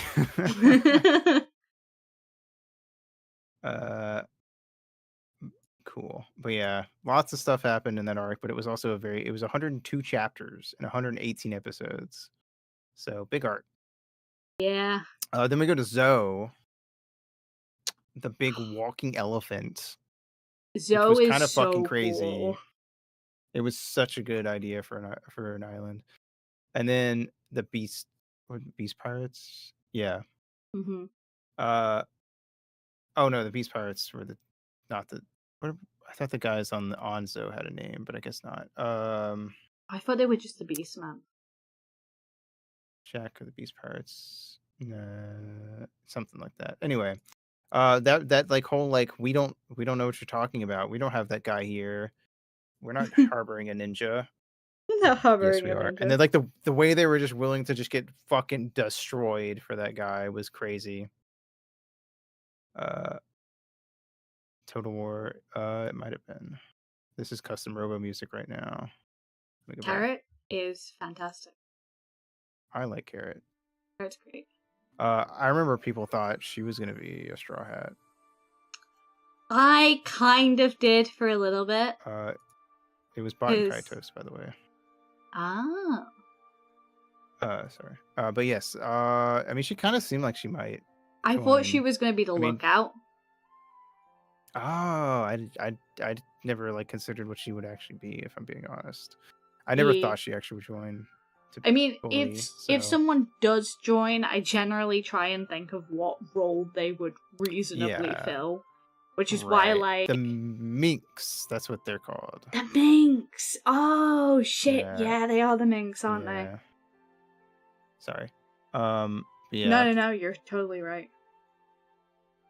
Meet Pedro, we meet Carrot, Road Poneglyphs, fucking Momonosuke is Odin's son. And then we go to fucking Whole Cake to fight Big Mom. And because they and kidnapped Sanji. Watch Sanji slam his penis in the car door. Pudding guy slid by Pedith in the car door. Oh. The fucking like the double reversal on Pudding was crazy though. Like, oh, the psychic. oh, damage she I seems took. nice. Oh, she's a bitch. Oh wait, no, she's kind of cool actually. She is into him, which good for Sanji. Yeah, finally, I genuinely. And it looks like she hope is that going to be there's- relevant because she was kidnapped. That's true, because she can read the poneglyphs, right? Mm-hmm. So, I mean, if there is an in-game relationship for Sanji, I hope it's Pudding. I wouldn't be surprised if they just never like actually say I mean, who people end up with. One Piece isn't particularly good at No. at showing it's not. even the mothers of Oda literally said moms are not. Adventure is not about moms. Moms do not belong in an adventure. Fucking, oh my god, the mom in this last flashback. yeah, literally Just like, oh, she barely existed. faceless being. Faceless entity who gets stabbed. We also in Whole Cake meet one of Mhm. my ultimate husbands in this show, Kata fucking Kata Curry. Yes. That is a man. Oh my god, the Luffy Kata Curry fight is Oh my insane. God, that's a good fight. That is a good fight. And the whole thing of like why he covers his mouth up because he was considered a freak by his siblings, but the Mirror Lady and like a couple others still like loved him regardless. no That is matter a man what. who Oh, it was loves his great. siblings, no matter what. Yeah. And I have a weak spot for men who love their family. I do, Oh, in yeah. fact, have a weak spot. And Also, do you know how tall he is? Sorry, do you know how I tall don't. he is? I do not. Oh my! There's some really tall One Piece characters. Is what There is I some know. very tall One Piece characters. He's 509 centimeters, which is God damn, boy. 16 foot 8.5 inches. God damn, boy. Oh my god. What a Giga Chad. That is a man. That's not a man, that's a fucking building. I disagree. That's a man. And I will allow him to do anything. Hell yeah. Disrespectfully down bad. Destroy me.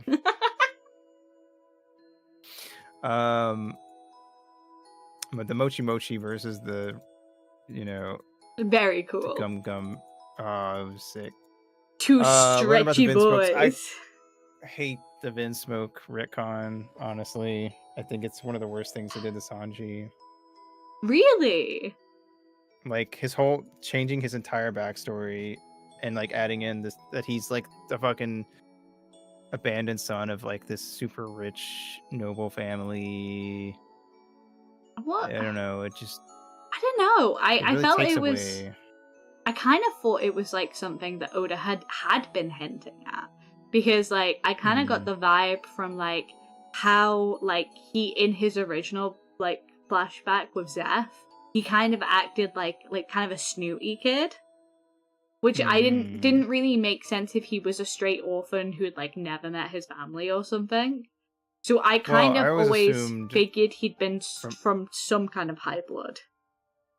That's fair. I mean, I always assumed that like, yeah, he probably did know his family up until a point, but yeah. I mean, it's not the craziest thing.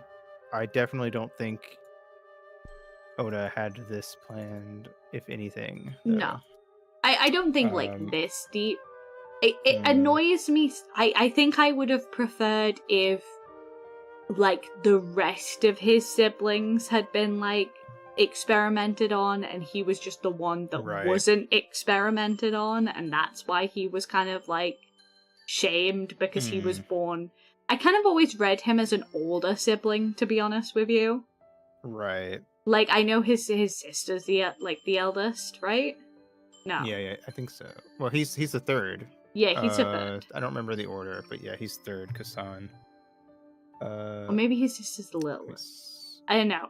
But he did definitely always read as like an older brother. Yeah. Let's see. Okay, so the red-haired guy is the oldest, then the blue-haired guy, then Sanji. Okay, so yeah, Reiju is the youngest. Yeah, so baby sister energy. Mm-hmm. Yeah, I kind of like, but at the same time, because of how he acted with women pre-time skip, I kind of got the vibe he did have an older sister, which was why I was like, surely Reiju should have been his older sister, I feel right? like it made more sense. So basically, I thought he was maybe the second oldest, and maybe his younger siblings. If they had to go through the Vince. She is older. Is she? She's 24. He's 21. Oh, the sons. It's only the sons that are named in order. I see. Because it's each Vinsmoke Ichiji, Vinsmoke Niji, Vinsmoke Sanji, Vinsmoke Yonji. But yeah. She's Reiju. So I think this part of it made sense. Like, that he had an older... Because he does act like a kid who had an older sister, in my opinion. Yeah. Yes, I agree with that. I thought she was younger, too, for some reason. But then I was like... I was surprised that he was the third son. I thought he'd be, like, the second kid and the one who was, like, I don't like the fact he was basically of, like, quadruplets. Out of the brothers, he's on the younger half. Yeah, it doesn't really make sense. I kind of expected him to be like separate. Were not super interesting characters. I felt like his sister was the only one that really like stood out to me. I think what I would have preferred is that him and Reiju were like the only actual born ones, and the other three guys were clones made of him, like using his genetics to make super soldiers. And the reason he could never, therefore, like, but the reason that he could never hold up was because he wasn't given, like, the clones of him were always stronger, which then gave him an identity crisis, which then led him to, like, run away. Yeah, I feel like it could have been done a lot better. I feel like his backstory was one of my least favorite parts of Whole Cake Island. That's fair. I think it adds like a layer of tragedy to him. And like, that's fair. The problem is I don't feel like Sanji's done enough with his character since that. Yeah, that's another thing. Really feel like it's really added to it. If anything, it just added more to Sanji's backstory that makes it feel like it's been like underutilized, I guess. I think I would have in the moment liked him to be a little bit like, I don't know how you're meant to write. See, this is the issue, because I think fills out some of his character of like why he, like how he ended up with Zeph, right? But then I feel like it doesn't really give him a lot to build off of. I liked it in terms of things for like resolving his past character traits and like saying why he was the way he was. That I don't have any issue with that. But I do kind of get what you're saying of like it's kind of a struggle to see how that's going to affect him going forward, other than like him rejecting, accepting the super soldier stuff. Yeah. I don't know. Maybe it'll have a cool thing later, but as of right now, it just feels like extra trauma for the sake of trauma. I think it's like it was meant to give him a bit of a power up, but the issue is that the power up it gives him is like kind of not super great when you compare the fact that everything kind of needs hockey at this point. Right. And he's kind of drastically nerfed by not having conquerors. Yeah. We'll see. I don't know. I feel like the events on Whole Cake not pertaining to the backstory stuff was good though. Yeah. Brooke's whole side thing for the road poneglyph. Brooke, my love. Just everything about Katakuri. I think Big Mom is such an interesting character as well. She is. I like, did like her backstory. Like, do you ever truly like the aspiration of a woman who says, I'm going to have a child with every person, every different man, doing it. And then discard them like they are nothing to me. I'm going to make sure that I try every race and that I have every mixed children. I'm like, that's really fucked up, but you did commit to it. Slay queen. I guess. Slay toxic queen. Slay, I guess. Man. We did also get Nami having what's his name? Zeus. Yep. So that has been relevant for later Nami fights as well. I just got reminded in my brain that I need to find the Big Mom from recent because baby Katakuri was in one of the pages. Oh yeah. Like a just standing in the back. Stand still. I totally missed that the first time when I read through that chapter. God.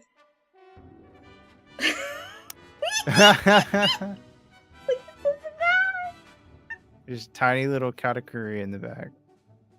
He's so tiny. He got fucking. He really hit a growth spurt. He's like 4 years old. I'm pretty sure. I don't think Oda knows how to draw children. No. He looks like a doll. Now, for a long time, I was like, how did she manage that without, like, you know, having some issues? Right. This is why. They all came out like dolls. Well, to be fair, Big Mom is pretty big herself, so... Yeah. Even in, like, past Big Mom, she was tall as shit. Yeah. And then we get the Levelly, or the referee, you decide. Emu. Levelly. Webbly. Introduction to Emu. That was pretty crazy. Yeah. You know, I had mixed feelings about it, and there's certain things about Emu that I'm still mixed on, but that moment of like, yeah, the throne that no one's allowed to sit on because it represents the fact that no one rules. Emu comes out, sits on throne. Oh. All right, cool. That's probably bad. I was so Luffy's convinced. An emperor. I was so convinced for the longest time that Emu was a woman because I was like, the butterflies the butterflies that they're interacting with are monarch butterflies. I truly believe this. It is a monarch. I'm waiting for Emu to be a woman. I'm convinced. I've been convinced since Emu first got introduced. It's crocodile. No, it's Luffy's grandma. got really fucked up. Oh no, no. We get we kind of technically got the Shamrock introduction, but we didn't know it at the time. Yeah, we did. thought it was Shanks. What fools we were. Luffy's an emperor. Sanji gets his cool suit. Wano. Wow. Wano's long as shit. And might I potentially suggest for no goddamn reason? Go on. I don't think it should have been as long as it was. No, really it should not have been. That raid was... The raid itself was so long, too. Like, I kind of wish we'd seen more of the reverie. Cut off like 40 chapters of Wano, add like 8 to the reverie. I'd be happy. Oh, it's so long. It's crazy long. That Odin was cool, but that we got a pretty big flashback for Odin, which is an issue we're starting to get with Oda, of like these surprisingly long flashbacks that make you think, what are we doing? Can we go back? I want to see my children. See my baby. Talking about my baby. Odin is like insanely relevant to like literally everything. Yamato's there. Yamato, trans icon. My big thing that I've now decided is like an instant read on One Piece people who do like One Piece stuff is if they go she while referring to Amato and don't like correct themselves or go, oh shit, I mean he, sorry, or anything like that. They're like, no, it's a boy, or it's, oh sorry, I fucked up. Yeah, because Yamato is a boy. They're like, Yamato's a girl, and anyone who says otherwise is stupid. I'm immediately like, all right, so you're shit, fuck you. Oh my god, I have so much to say about this. But I will keep it not on for this because I don't there's a lot to talk about with Yamato's identity. I want to get into it too much because it's like some streamers don't want to talk about it, and I suppose that's okay. I mean, I'm down. Yamato is a trans character. Oh my god, Yamato is a trans character. It is so obvious. Blatant. It is so fucking obvious. There's Yamato literally goes and bathes with the men post like beating Kaido. I just don't understand what people's issue is. Because in promotional material I know exactly what it is, because Yamato has boobs and they're like, you can't have boobs and be a trans man. You can't look like a woman and be a trans man. That's not how trans. Fuck you. What do you know? Cis white man. Shut up. If Kaido can gender his son correctly, yeah, why can't you? Brother. Oh my god. Get your shit together. It is insane. It is insane. And it's like, the cope people have for this. Where did this woke stuff in One Piece come from? Brother, it's in the beginning. The gays and the theys saved Luffy's life. Bon Clay used they them pronouns. Do you not forget Bon Clay? Bon Clay's been there since fucking Alabasta. Actually, before I think they showed up. Literally helps people by changing their motherfucking gender. I know we've been beaming on it, but literally helps people. In the anime, I can't remember if this happened in the manga, but I know in the anime when Kuma sees Ivankov, it's like Ivankov, and there's like a little picture that shows up in Kuma's like a robot eye thing of like Ivankov as a woman. Yes. Like, One Piece has been gay. I'm not going to say that Oda's like the best at doing gay stuff, because there's definitely certain things where I go, okay, Oda just doesn't get it. He's trying. He doesn't get it, but he's trying, and I respect that. But there's people who are like, they basically go, oh, because Oda didn't do it in a way that I like, therefore it doesn't count, and it's actually not, they're actually not trans, because I didn't think it was well done. It's like, well, you're a cis white man, fuck you, die. It's always a cis white man in my experience that are like, oh, Yamato's a woman, and I'm like, they're not though. They're not. It genuinely it genuinely brings me so much rage when people are like, Me too. actually on promotional material, actually you can stuff your promotional material up your Actually, ass. go fuck because yourself. Japanese pronouns don't work the fucking same, okay? No, they don't translate properly. I've seen so much stuff where people put Japanese through just like basic ass, machine stuff, and it'll just be like he, she, he, Yeah. in referring to the same person. Like it can't discern properly because it doesn't work the way the English works. Doesn't work the same. It literally doesn't work the same. And it's like, Yeah. oh well, Oda came out and has referred to her like him as she, her here and there. It's like, no. Mhm. We literally just had this conversation about how Japanese has gender neutral pronouns, can use different pronouns Yeah. based on Also, what the ones that context aren't is. gender neutral are still kind of gender neutral. You can be a woman and say boku, even though people like to say, oh, they used boku, or like they used this or they used that. But it's like you can kind of just use whatever the fuck you want. It doesn't actually matter. It's technically at one point, yes, they probably were meant to be gendered, but you can kind of just do whatever the fuck, And it you know, works. Like people will just know. The same people do not give a fucking shit because there's another No. trans character who does not get misgendered half as badly in Kiku in the Yeah. exact same Yeah. arc. They never bring up Kiku. Never. They will just wanna never bring up Kiku. Shit talk Yamato. Oh, it pisses me off so bad. It's insane. No, I'm with you. Instant like fuck you. You suck. If somebody's like Yamato's a woman. But no, I like Yamato. I thought actually there was a lot of like, is Yamato going to join? And Yamato kind of technically is in the crew, but like in that like I'll come back for me later kind of way sort of deal. It does kind of make which I sense think because it could be the log keeper. Yeah. He could be. We'll see. I'm sure I mean, obviously Yamato's getting a cover story, so obviously Yamato is relevant, and Oda isn't. Just like they're never going to come up again. So if a character gets a cover story, we're meant to be like this person. Even if Yamato doesn't join in the final battle, whatever Yamato's doing is going to be relevant to the resolving the plot of the story. I will say, I do understand some people saying that they're not sure where Yamato would fit in terms of like fights and stuff, because That's Yamato very fair. is quite strong.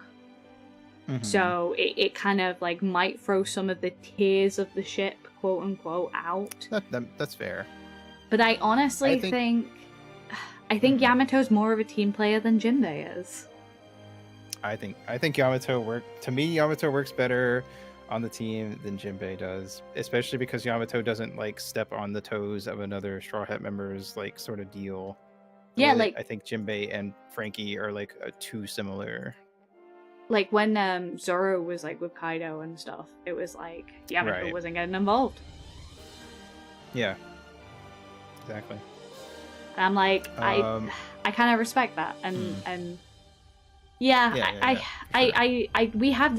do have this debate a lot, which is at the start Luffy was like a 10 men strong team, and that what does that Luffy mean? Is another thing. Yeah, I don't know. At this point, it's just kind of we're wrapping up. We got a few arcs left and we're done, so I'm not too worried. I feel like at this point Oda probably knows how it's ending and has a good idea of what needs to be done before we get there. So if Yamato shows up, then I think it's safe to assume Yamato was always meant to show up, and he was always meant to play a role in like the finale. And if Yamato doesn't show up, then it meant that like whatever Yamato's doing was always meant to be, resolving issues that in Wano that the Straw Hats weren't fit for resolving, as we've kind of seen a bit of with the cover story. But I will also add, I'm not ready if he does join for the constant. It's going to be constant. It's going to be a constant battle at that point. Oh, yep. Because people are going to be like, "Oh, we finally got another girl." Nope. No, we didn't. No, not how that works. you can't say we got another girl because just because he has tits. That's not. Yep. I mean, Zoro's got tits. Zoro has bigger tits. Look at me. Zoro has bigger tits than Nami. Stop calling. All right. We have multiple girls. Then I guess. Yeah. Oh my god. Sorry. Oh my god. Yeah. We did also get the most 100%. beautifully animated episode. Like 1050 is fucking astonishing. Like this Yamato episode, the animation is insane levels of gorgeous. The coloring, they do the I know they talked about it in I believe Pantheon Stocking, the new season, but they said like I haven't seen it yet, so I can't really speak on much of it. But I know for the animation they said they came up with entirely different color palettes for different for night scenes and stuff. Yes. And I know they did a similar thing here for different scened colors. They completely changed the color palette. Yeah. And I love when studios do that because I think it's less heavy on the post-compositing side then. And it's much more beautiful in my opinion because you can hand pick then the balancing and what kind of colors you want to use, and they don't have to be the traditional ones. And right. Sorry, this episode is stunning. If there's any episode that you watch, if you're manga only, it is the Yamato one. Yeah, I believe it's 1050. I can go find it on Crunchyroll later. But yeah, I do agree with Alpha's thing. We did not get enough Kaido flashback and build and just his whole deal. We're getting more from Kaido's stuff now in this current flashback than I feel like we did in Wano, which sucks because Kaido had a lot of build up prior to Wano. Let's see. Oh yeah, we have to talk about Nika, of course. Yeah, we do. And Joy Boy and all that stuff because that completely changes One Piece. Some ways that I like, some ways that I don't. The fated hero thing is something that I'm not a huge fan of Luffy having personally. It feels like it sort of goes against the whole freedom thing that Luffy has. I like to think that there is some stuff to this that Oda has considered that he'll do later that I'll go, okay, you know what?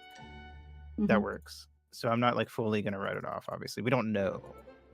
But there are certain aspects to it that I'm a little I don't know. Just being tied down by destiny feels a little un-Luffy. So I like to think that he will sort of bend fate in a way, in a very Luffy-esque way. Later. Yes.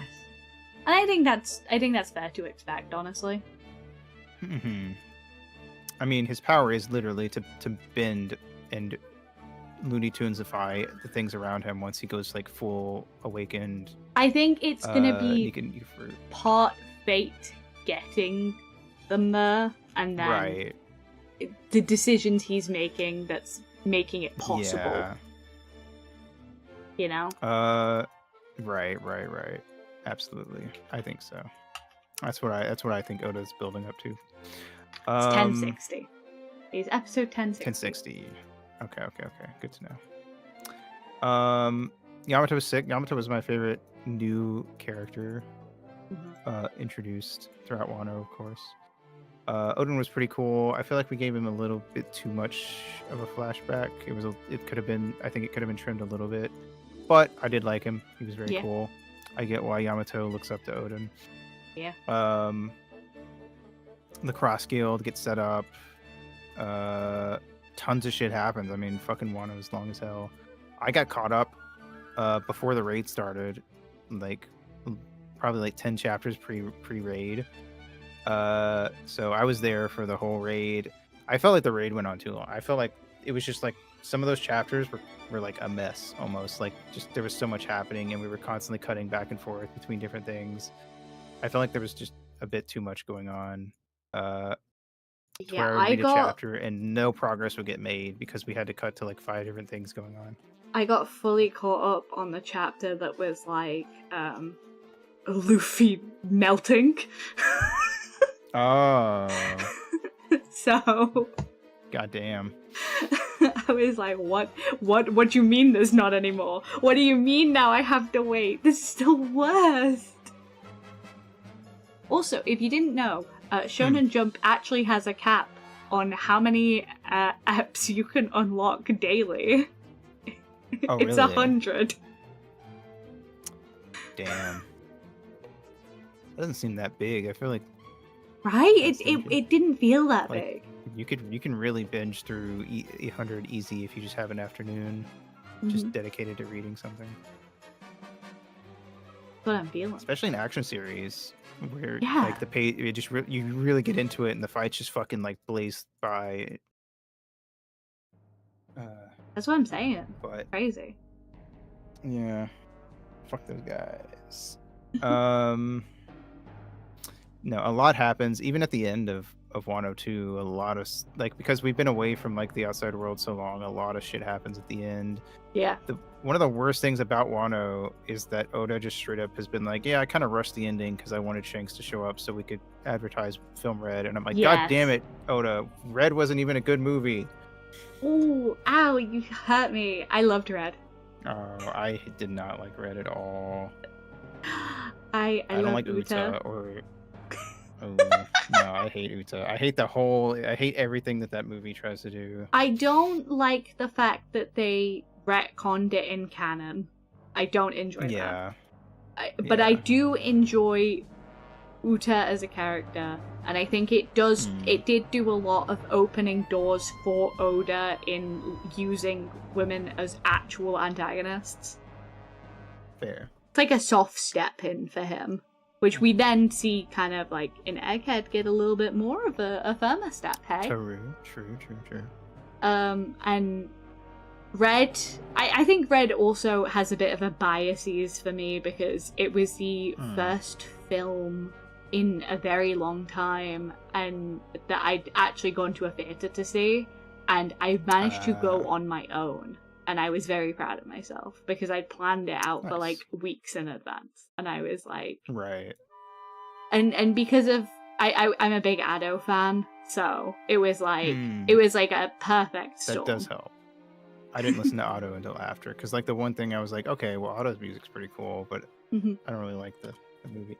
I watched, I believe it was film 6, like a good bit before this came out, because I literally he was like, I really like film 6, and I was like, this is good. So I definitely like film 6 more, and I've watched most of the films, I think. Yeah, so that's the Omatsuri one, right? Yeah. Yeah, the horror. Oh my god. This was one of the ones I watched on my own, and I was like, this is fantastic, but holy fuck, what the fuck? Yeah. Full body horror. I love the animation style, though. I think Nami looks fantastic here. Oh yeah, it was great. I loved it. But I don't know. To me, film 6 was, I think, just did a better job capturing what I like about One Piece. And that's fair. Uta's entire thing felt like, look at this new character. Everything's about her now. I will say, she'll never come up in the manga. Goodbye. I do gotta agree with you on film 6, though. And the animation in film 6 is like some of... absolutely. I wish One Piece was animated more in this style, because... Man, imagine. It's so gorgeous. I think it does so much for Zoro. I think it does so much for Nami. I think Sanji looks just as pathetic and wet dog as he needs to. Real. Also, the fights are really fun in it. Yep. And you can really feel the fraying and the building tension and the psychological, like, horror parts of it throughout the entire... Dude, I love this movie. So good. It's a good movie. But yeah, a lot of shit happens in Wano. And post Wano. Yeah. A lot of shit happens outside the world in Wano. Look at Zoro. And then we go to Egghead and fucking meet the Vegapunk, who's we've been building up to for forever. Mr. Applehead. Mr. Applehead himself. An island gets wiped off the map. That shit was crazy. Fucking the what were they called? The different Vegapunks. I thought they had a name, but I can't remember. Whatever. Anyway, I saw 01 and I went, oh my god. I love this man. This is gonna be the man of the arc. And then 01 gets absolutely obliterated. Yep. Roasted. Absolutely obliterated. There's no... Stop it. At least we kept Hot Girl Vegapunk, I guess. Yeah. I guess. I guess so. Man, that flashback. Okay, we can talk about Bonnie now, actually, because we're at Cat. Oh, yeah. I cannot believe the audacity of Oda to set up Bonnie the way he did. There's no way he had this plan. I refuse to believe it, because like the fucking figurines of Bonnie in like these skimpy outfits, and in him going, she's 12. Like, what the fuck is wrong with you, Oda? This is like the worst thing you've ever done. I wouldn't. It's fucking insane. It's not good. It's not good. They're still selling this merch, as far as I'm aware, of adult-looking Bonnie. It's pretty fucked up. Like, say what you want about 300-year-old lollies. They're 300-year-old. This is a... These are not actually child. 12. This is a child.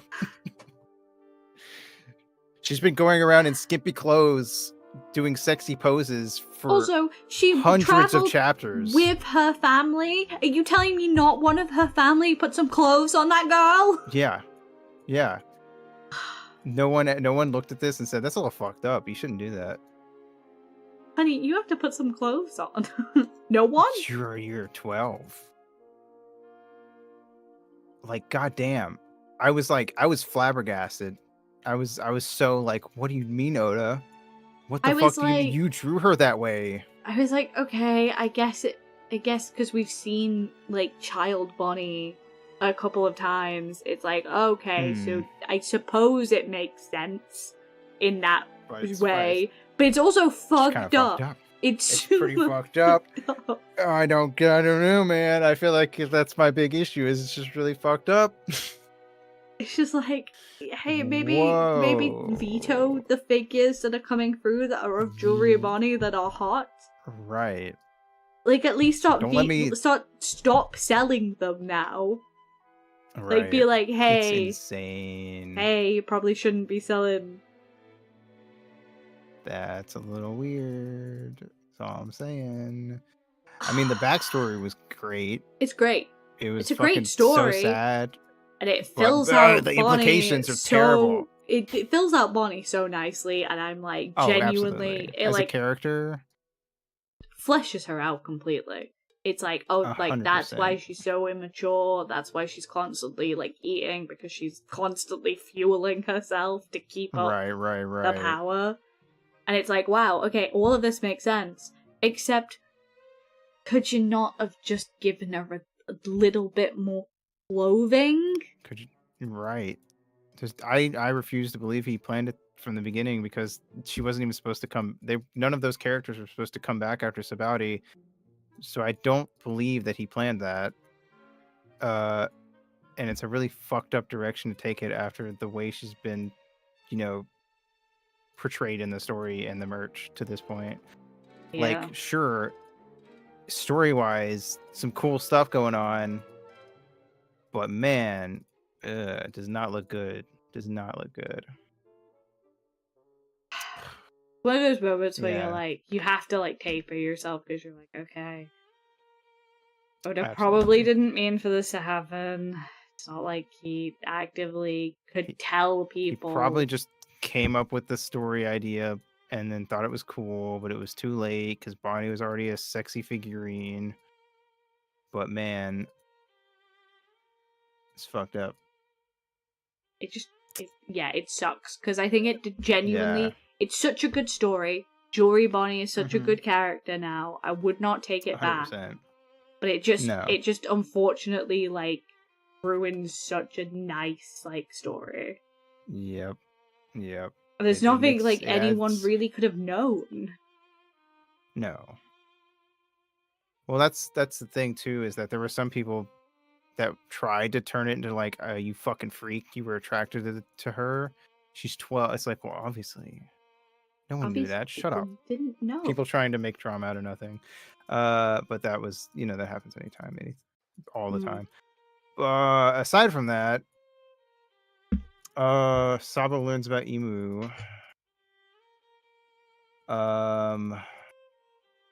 Fucking CP0 shows up. Mother Flame. Mother Flame was a big thing. Yeah. No idea. We don't really know what that is, though. No, not really. It presumably it powers whatever makes these big sinkholes. We'll probably have to wait to learn more of that after Elbaf, but probably powers like Pluton and stuff. Yeah, something like that. What the fuck is Emu? That's more of an Elbaf thing, but Emu's got some crazy abilities. Oh shit. Yeah. Kuma Egghead was not super general. long. Kuma in general. Kuma's whole deal was insane. The Knights of God, as they are now officially called, even though God's Knights sounds way cooler, but whatever, Oda gets to pick. So, Vegapunk fucking dies. Vegapunk and his clones, not just the Vegapunk. Yep. That shit was cray. But we have a Vegapunk, so it's fine, I guess. We got the hot one. Yay. Yeah, Bonnie can go Nika mode temporarily, which is a pretty strong ability. It's pretty neat. Probably gonna fade as she gets actually older.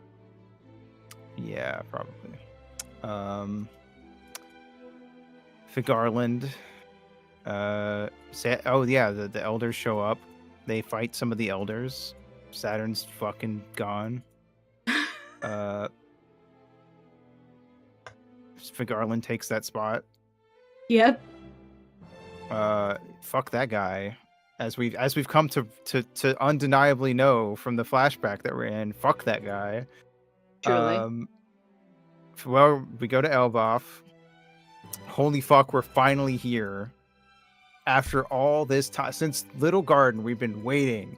It's finally here. Fucking the land of giants. And Usopp? we open up with the... we better get some good Usopp shit. I need you to get your shit together. I'm waiting. We're like 30-something chapters into this. When this flashback ends, I want Usopp front and center, baby. I need it. Oh my god. Fucking all right, we get so much in this chat already. We get Loki. Going back to what we were talking about with Luffy. Luffy's a great judge of character. Immediately clocks Loki as a chill guy. Immediately, indeed. Everyone else is like, "Fuck that guy." Luffy's like, "Nah, he's chill." And everyone's like, "What are you talking about? He's a fucking asshole." He's like, "No. I got. He's cool. I want him to join the crew. In fact." And he's right. We're learning from the flashback that Loki's chill. And we know we know why he killed the king. Mm-hmm. And everything because Emu. Harold's whole thing is fun. What's her name? Ida. Ida's hot. I love her. Yeah. She's such a babe. Great. I get why Harold liked her. Let's see. We have the introduction of the fucking, or what's the old? I'm trying to remember all their names. We have Gunko. I The guy who got his What is shit it? rocked by Scopper back in the day. Yeah, I can't remember their names. Feel bad. I'm bad with names. What is his name? I feel like we said it earlier too. Like Yeah. we offhandedly mentioned him, and I can't remember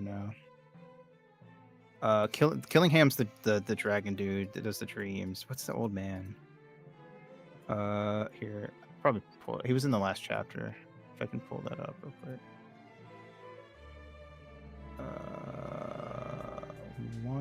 Wumpy. We got Gunko Sommers. Summers, that's it. Yeah. That's what I was trying to think of. Killingham. Killingham. Obviously. Yeah. And Figureland. Shamrock. Yeah. We get the introduction of Shamrock and Gunko trying to win over Loki, and of course that doesn't work.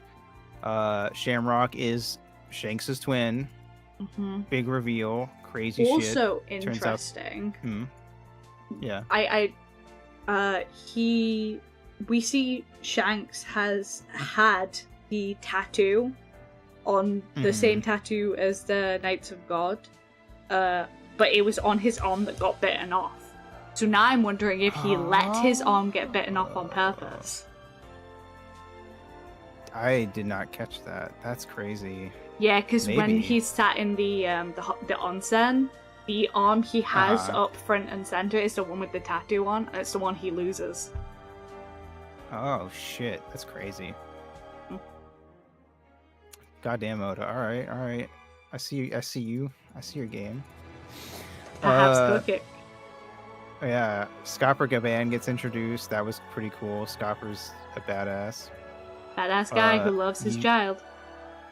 Yeah, using his son against him. It was one of those, like, you see it coming, but not in a, like, oh, this is lame, because I know it's coming. It's more of a, like, God, I'm not ready for the moment that Scopper has to step down. Yeah. Because it's going to fuck me up. God. And then, what is it? Domi Reversi, I think it was called. The fucking Emu's thing where he takes over Gunko. Yes. It was crazy. I cannot believe that that's just a thing he does. And did to Harold, as far as we know. Of course, Brooke recognizes Gunko. Yep. Gunko recognizes Brooke. Recognizes Brooke. Gunko's favorite song is one that Brooke made. We're cooking, and then flashback. Cooking. Bring it, give me back, Oda. Put me back. I have a feeling that because Brooke used to be Navy as well. Yeah. Like pre-pirate. So I have a feeling it's something to do with Gunko, like, getting taken. Absolutely. Or, like, that he was like, okay, I'm done with being Navy. Fuck this shit. I'm out. Right. He's definitely, because she's part of, like, a well-known family as well. Well, so there's it ties was there. Interesting, because the way it's phrased in the English translation is she is the pet of. So I have a feeling I think I missed that she was kidnapped. You might be right. And I've got a more insane theory that I have brewing is that Gunko is Brooke's daughter. Oh, you're right. I just pulled it up. She's great, but she's still just the knighthood's pet, devoted blade of God. Ooh, I missed that. Damn. Go on with your theory. Yeah, so I kind of believe that Gunko might be Brooke's daughter. Yeah, that's what... It's either daughter or at most granddaughter, because she does look pretty young, but that could also be... Potentially, there could be, like, an explanation for that. But he was also pretty young before he was, like, a pirate. He was in his 30s. It's been 50 years, though, is the thing. Well, she obviously doesn't age because she's in the God Valley. That's true, because she looks the same at God Valley. Mm-hmm. That's true. So, I think you're right then. Because I've definitely, from the moment they started recognizing each other, I'm like, this is a family relation thing, like, obviously. Yeah, because Gunko also literally means military child. Yeah. So that's probably a rename that was given as a pet, basically. Interesting. Yeah. And that's why Brooke doesn't recognize her from the name. Yeah. Interesting. Because her name would be Gunko Monmeyer, but that's not what Brooke would have named her. Mm-hmm. Damn. Yeah.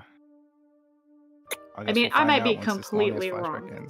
Might be completely all the way wrong, but I think there is enough kind of logic and how the other how the other Man-Maya family member treats her as well. Right. Kind of with a level of disdain, sarcasticness. PM. Yeah. For sure. Been fucking a crazy arc. I fucking, because a lot of people when Garland and his wife that he had Shanks and Shamrock with, a lot of people were like, oh, he like S8'd her, and it's like, no, it's more fucked up. The fact that she actually loved him and he actually tricked her into loving him, and then he just walked up and said, anyway, I'm taking my kid, step. So I was actually wondering about this, because I think she did love him, but I think there was also a level of her doing it to protect her village, because everyone around her refers to her as a wise woman, and the names Shamrock, e.g. to bring luck, and Shanks, as in, obviously, a play on the English word thanks and gratitude. I think that's to do with it as well, that she was lucky enough to give birth, therefore she thought that that place would be protected.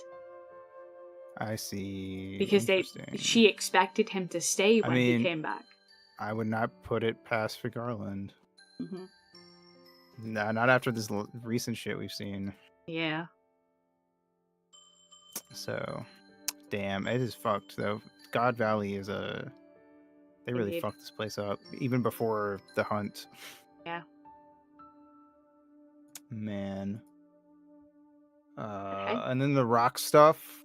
Oh my god. It's crazy. Like, that's just Blackbeard's dad. Blackbeard's dad. He's part of the Davy clan. I feel like it does make sense. I think we needed Teach's parent to be someone, you know? I feel like he's hinted for too, from what I can remember at least, at like, and his ship is also legacy. His ship is also named what was it? I think his ship was named something to do with it, which is why I wasn't super surprised.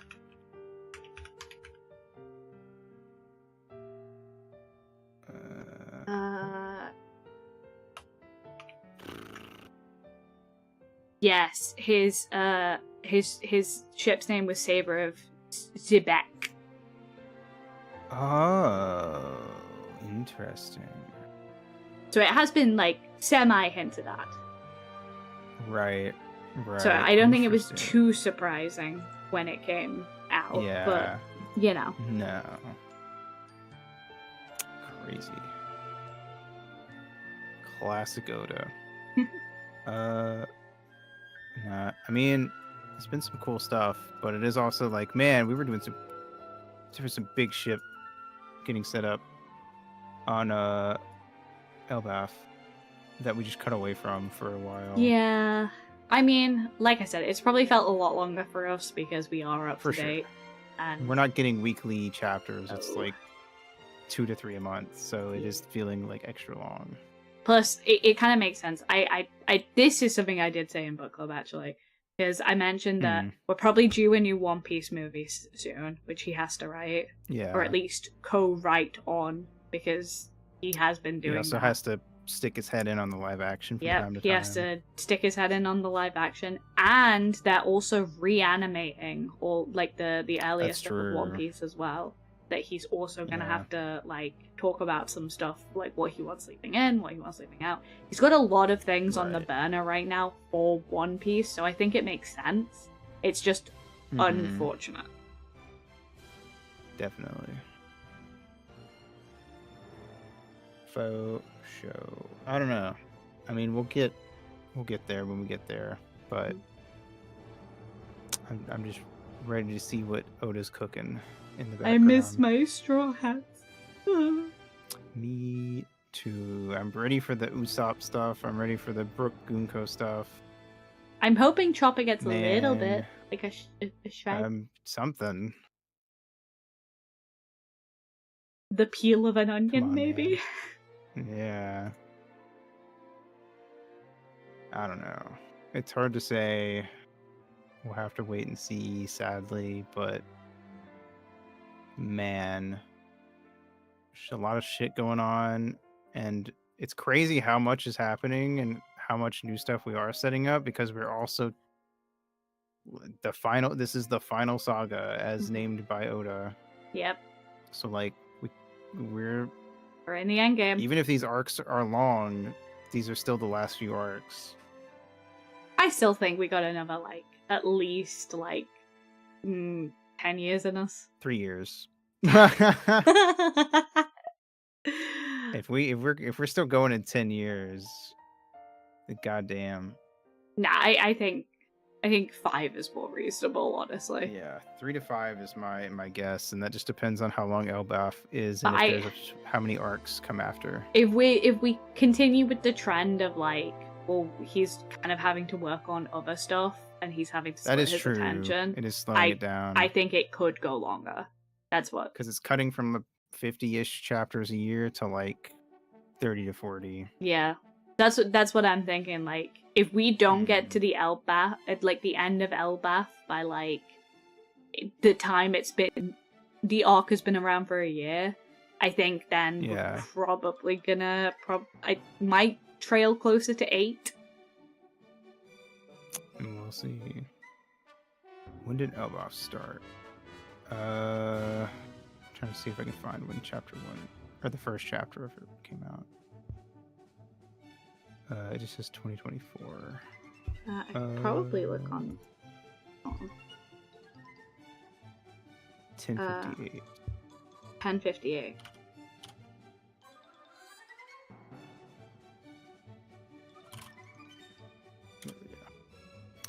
August 29th. Oh. Wait, that's not right. Never mind. Sorry, hold on. Oh, I skipped up. That was Egghead. 1126 is the arc. That makes more sense actually, numbers wise. Mm-hmm. Okay. 1126 came out September 16th, 2024, so it's been a year. Yeah. As of 2 days ago, and we are in a flashback. I'm going to so tentatively at least say another year on Elbaf. I'm going to tentatively say then 5 more years. That's fair. That is totally fair. But if my original 8 was what I was telling everyone for a while, so if my original 8 was like more accurate, I am going to be a little bit like, Oda, I swear to God. I think we'll be in the final arc by 2030, but I'm not convinced it'll be over by 2030. Oh, wonderful. So yearly One Piece stream. Yeah, I'm down. We could just be like, all right, here's what's new. Here's what's new. Next time we could really dig into it too. Yeah. Oh my God. There's so much we didn't get to talk about. I know. There's so much we had to like glaze over just to try to get through it all in one stream. This is a masterpiece of a work, though. Absolutely. It's my favorite manga. Good shit. All right. Well, I guess we'll wrap up here now that we've actually covered everything and given our thoughts and talked a bit on the current stuff. But do you have anyone you want to raid? I'm down to go with whoever you, because I can't imagine that it'll be anyone I do not watch. All right. Well, then we'll raid Pearl. But yes, thank you so much for everyone who came out today. I really appreciate it. Thank you for listening to us yammer on about One Piece. I know I did a little bit, a little bit of rambling, but I really do appreciate your patience. And the lovely Aito, make sure to, if you're not following Yeah. Aito, follow Aito. Follow Aito. And similarly, go follow Hayano if you're not. But yes, thank you so Alright. much. Mhm. Yeah. Let me...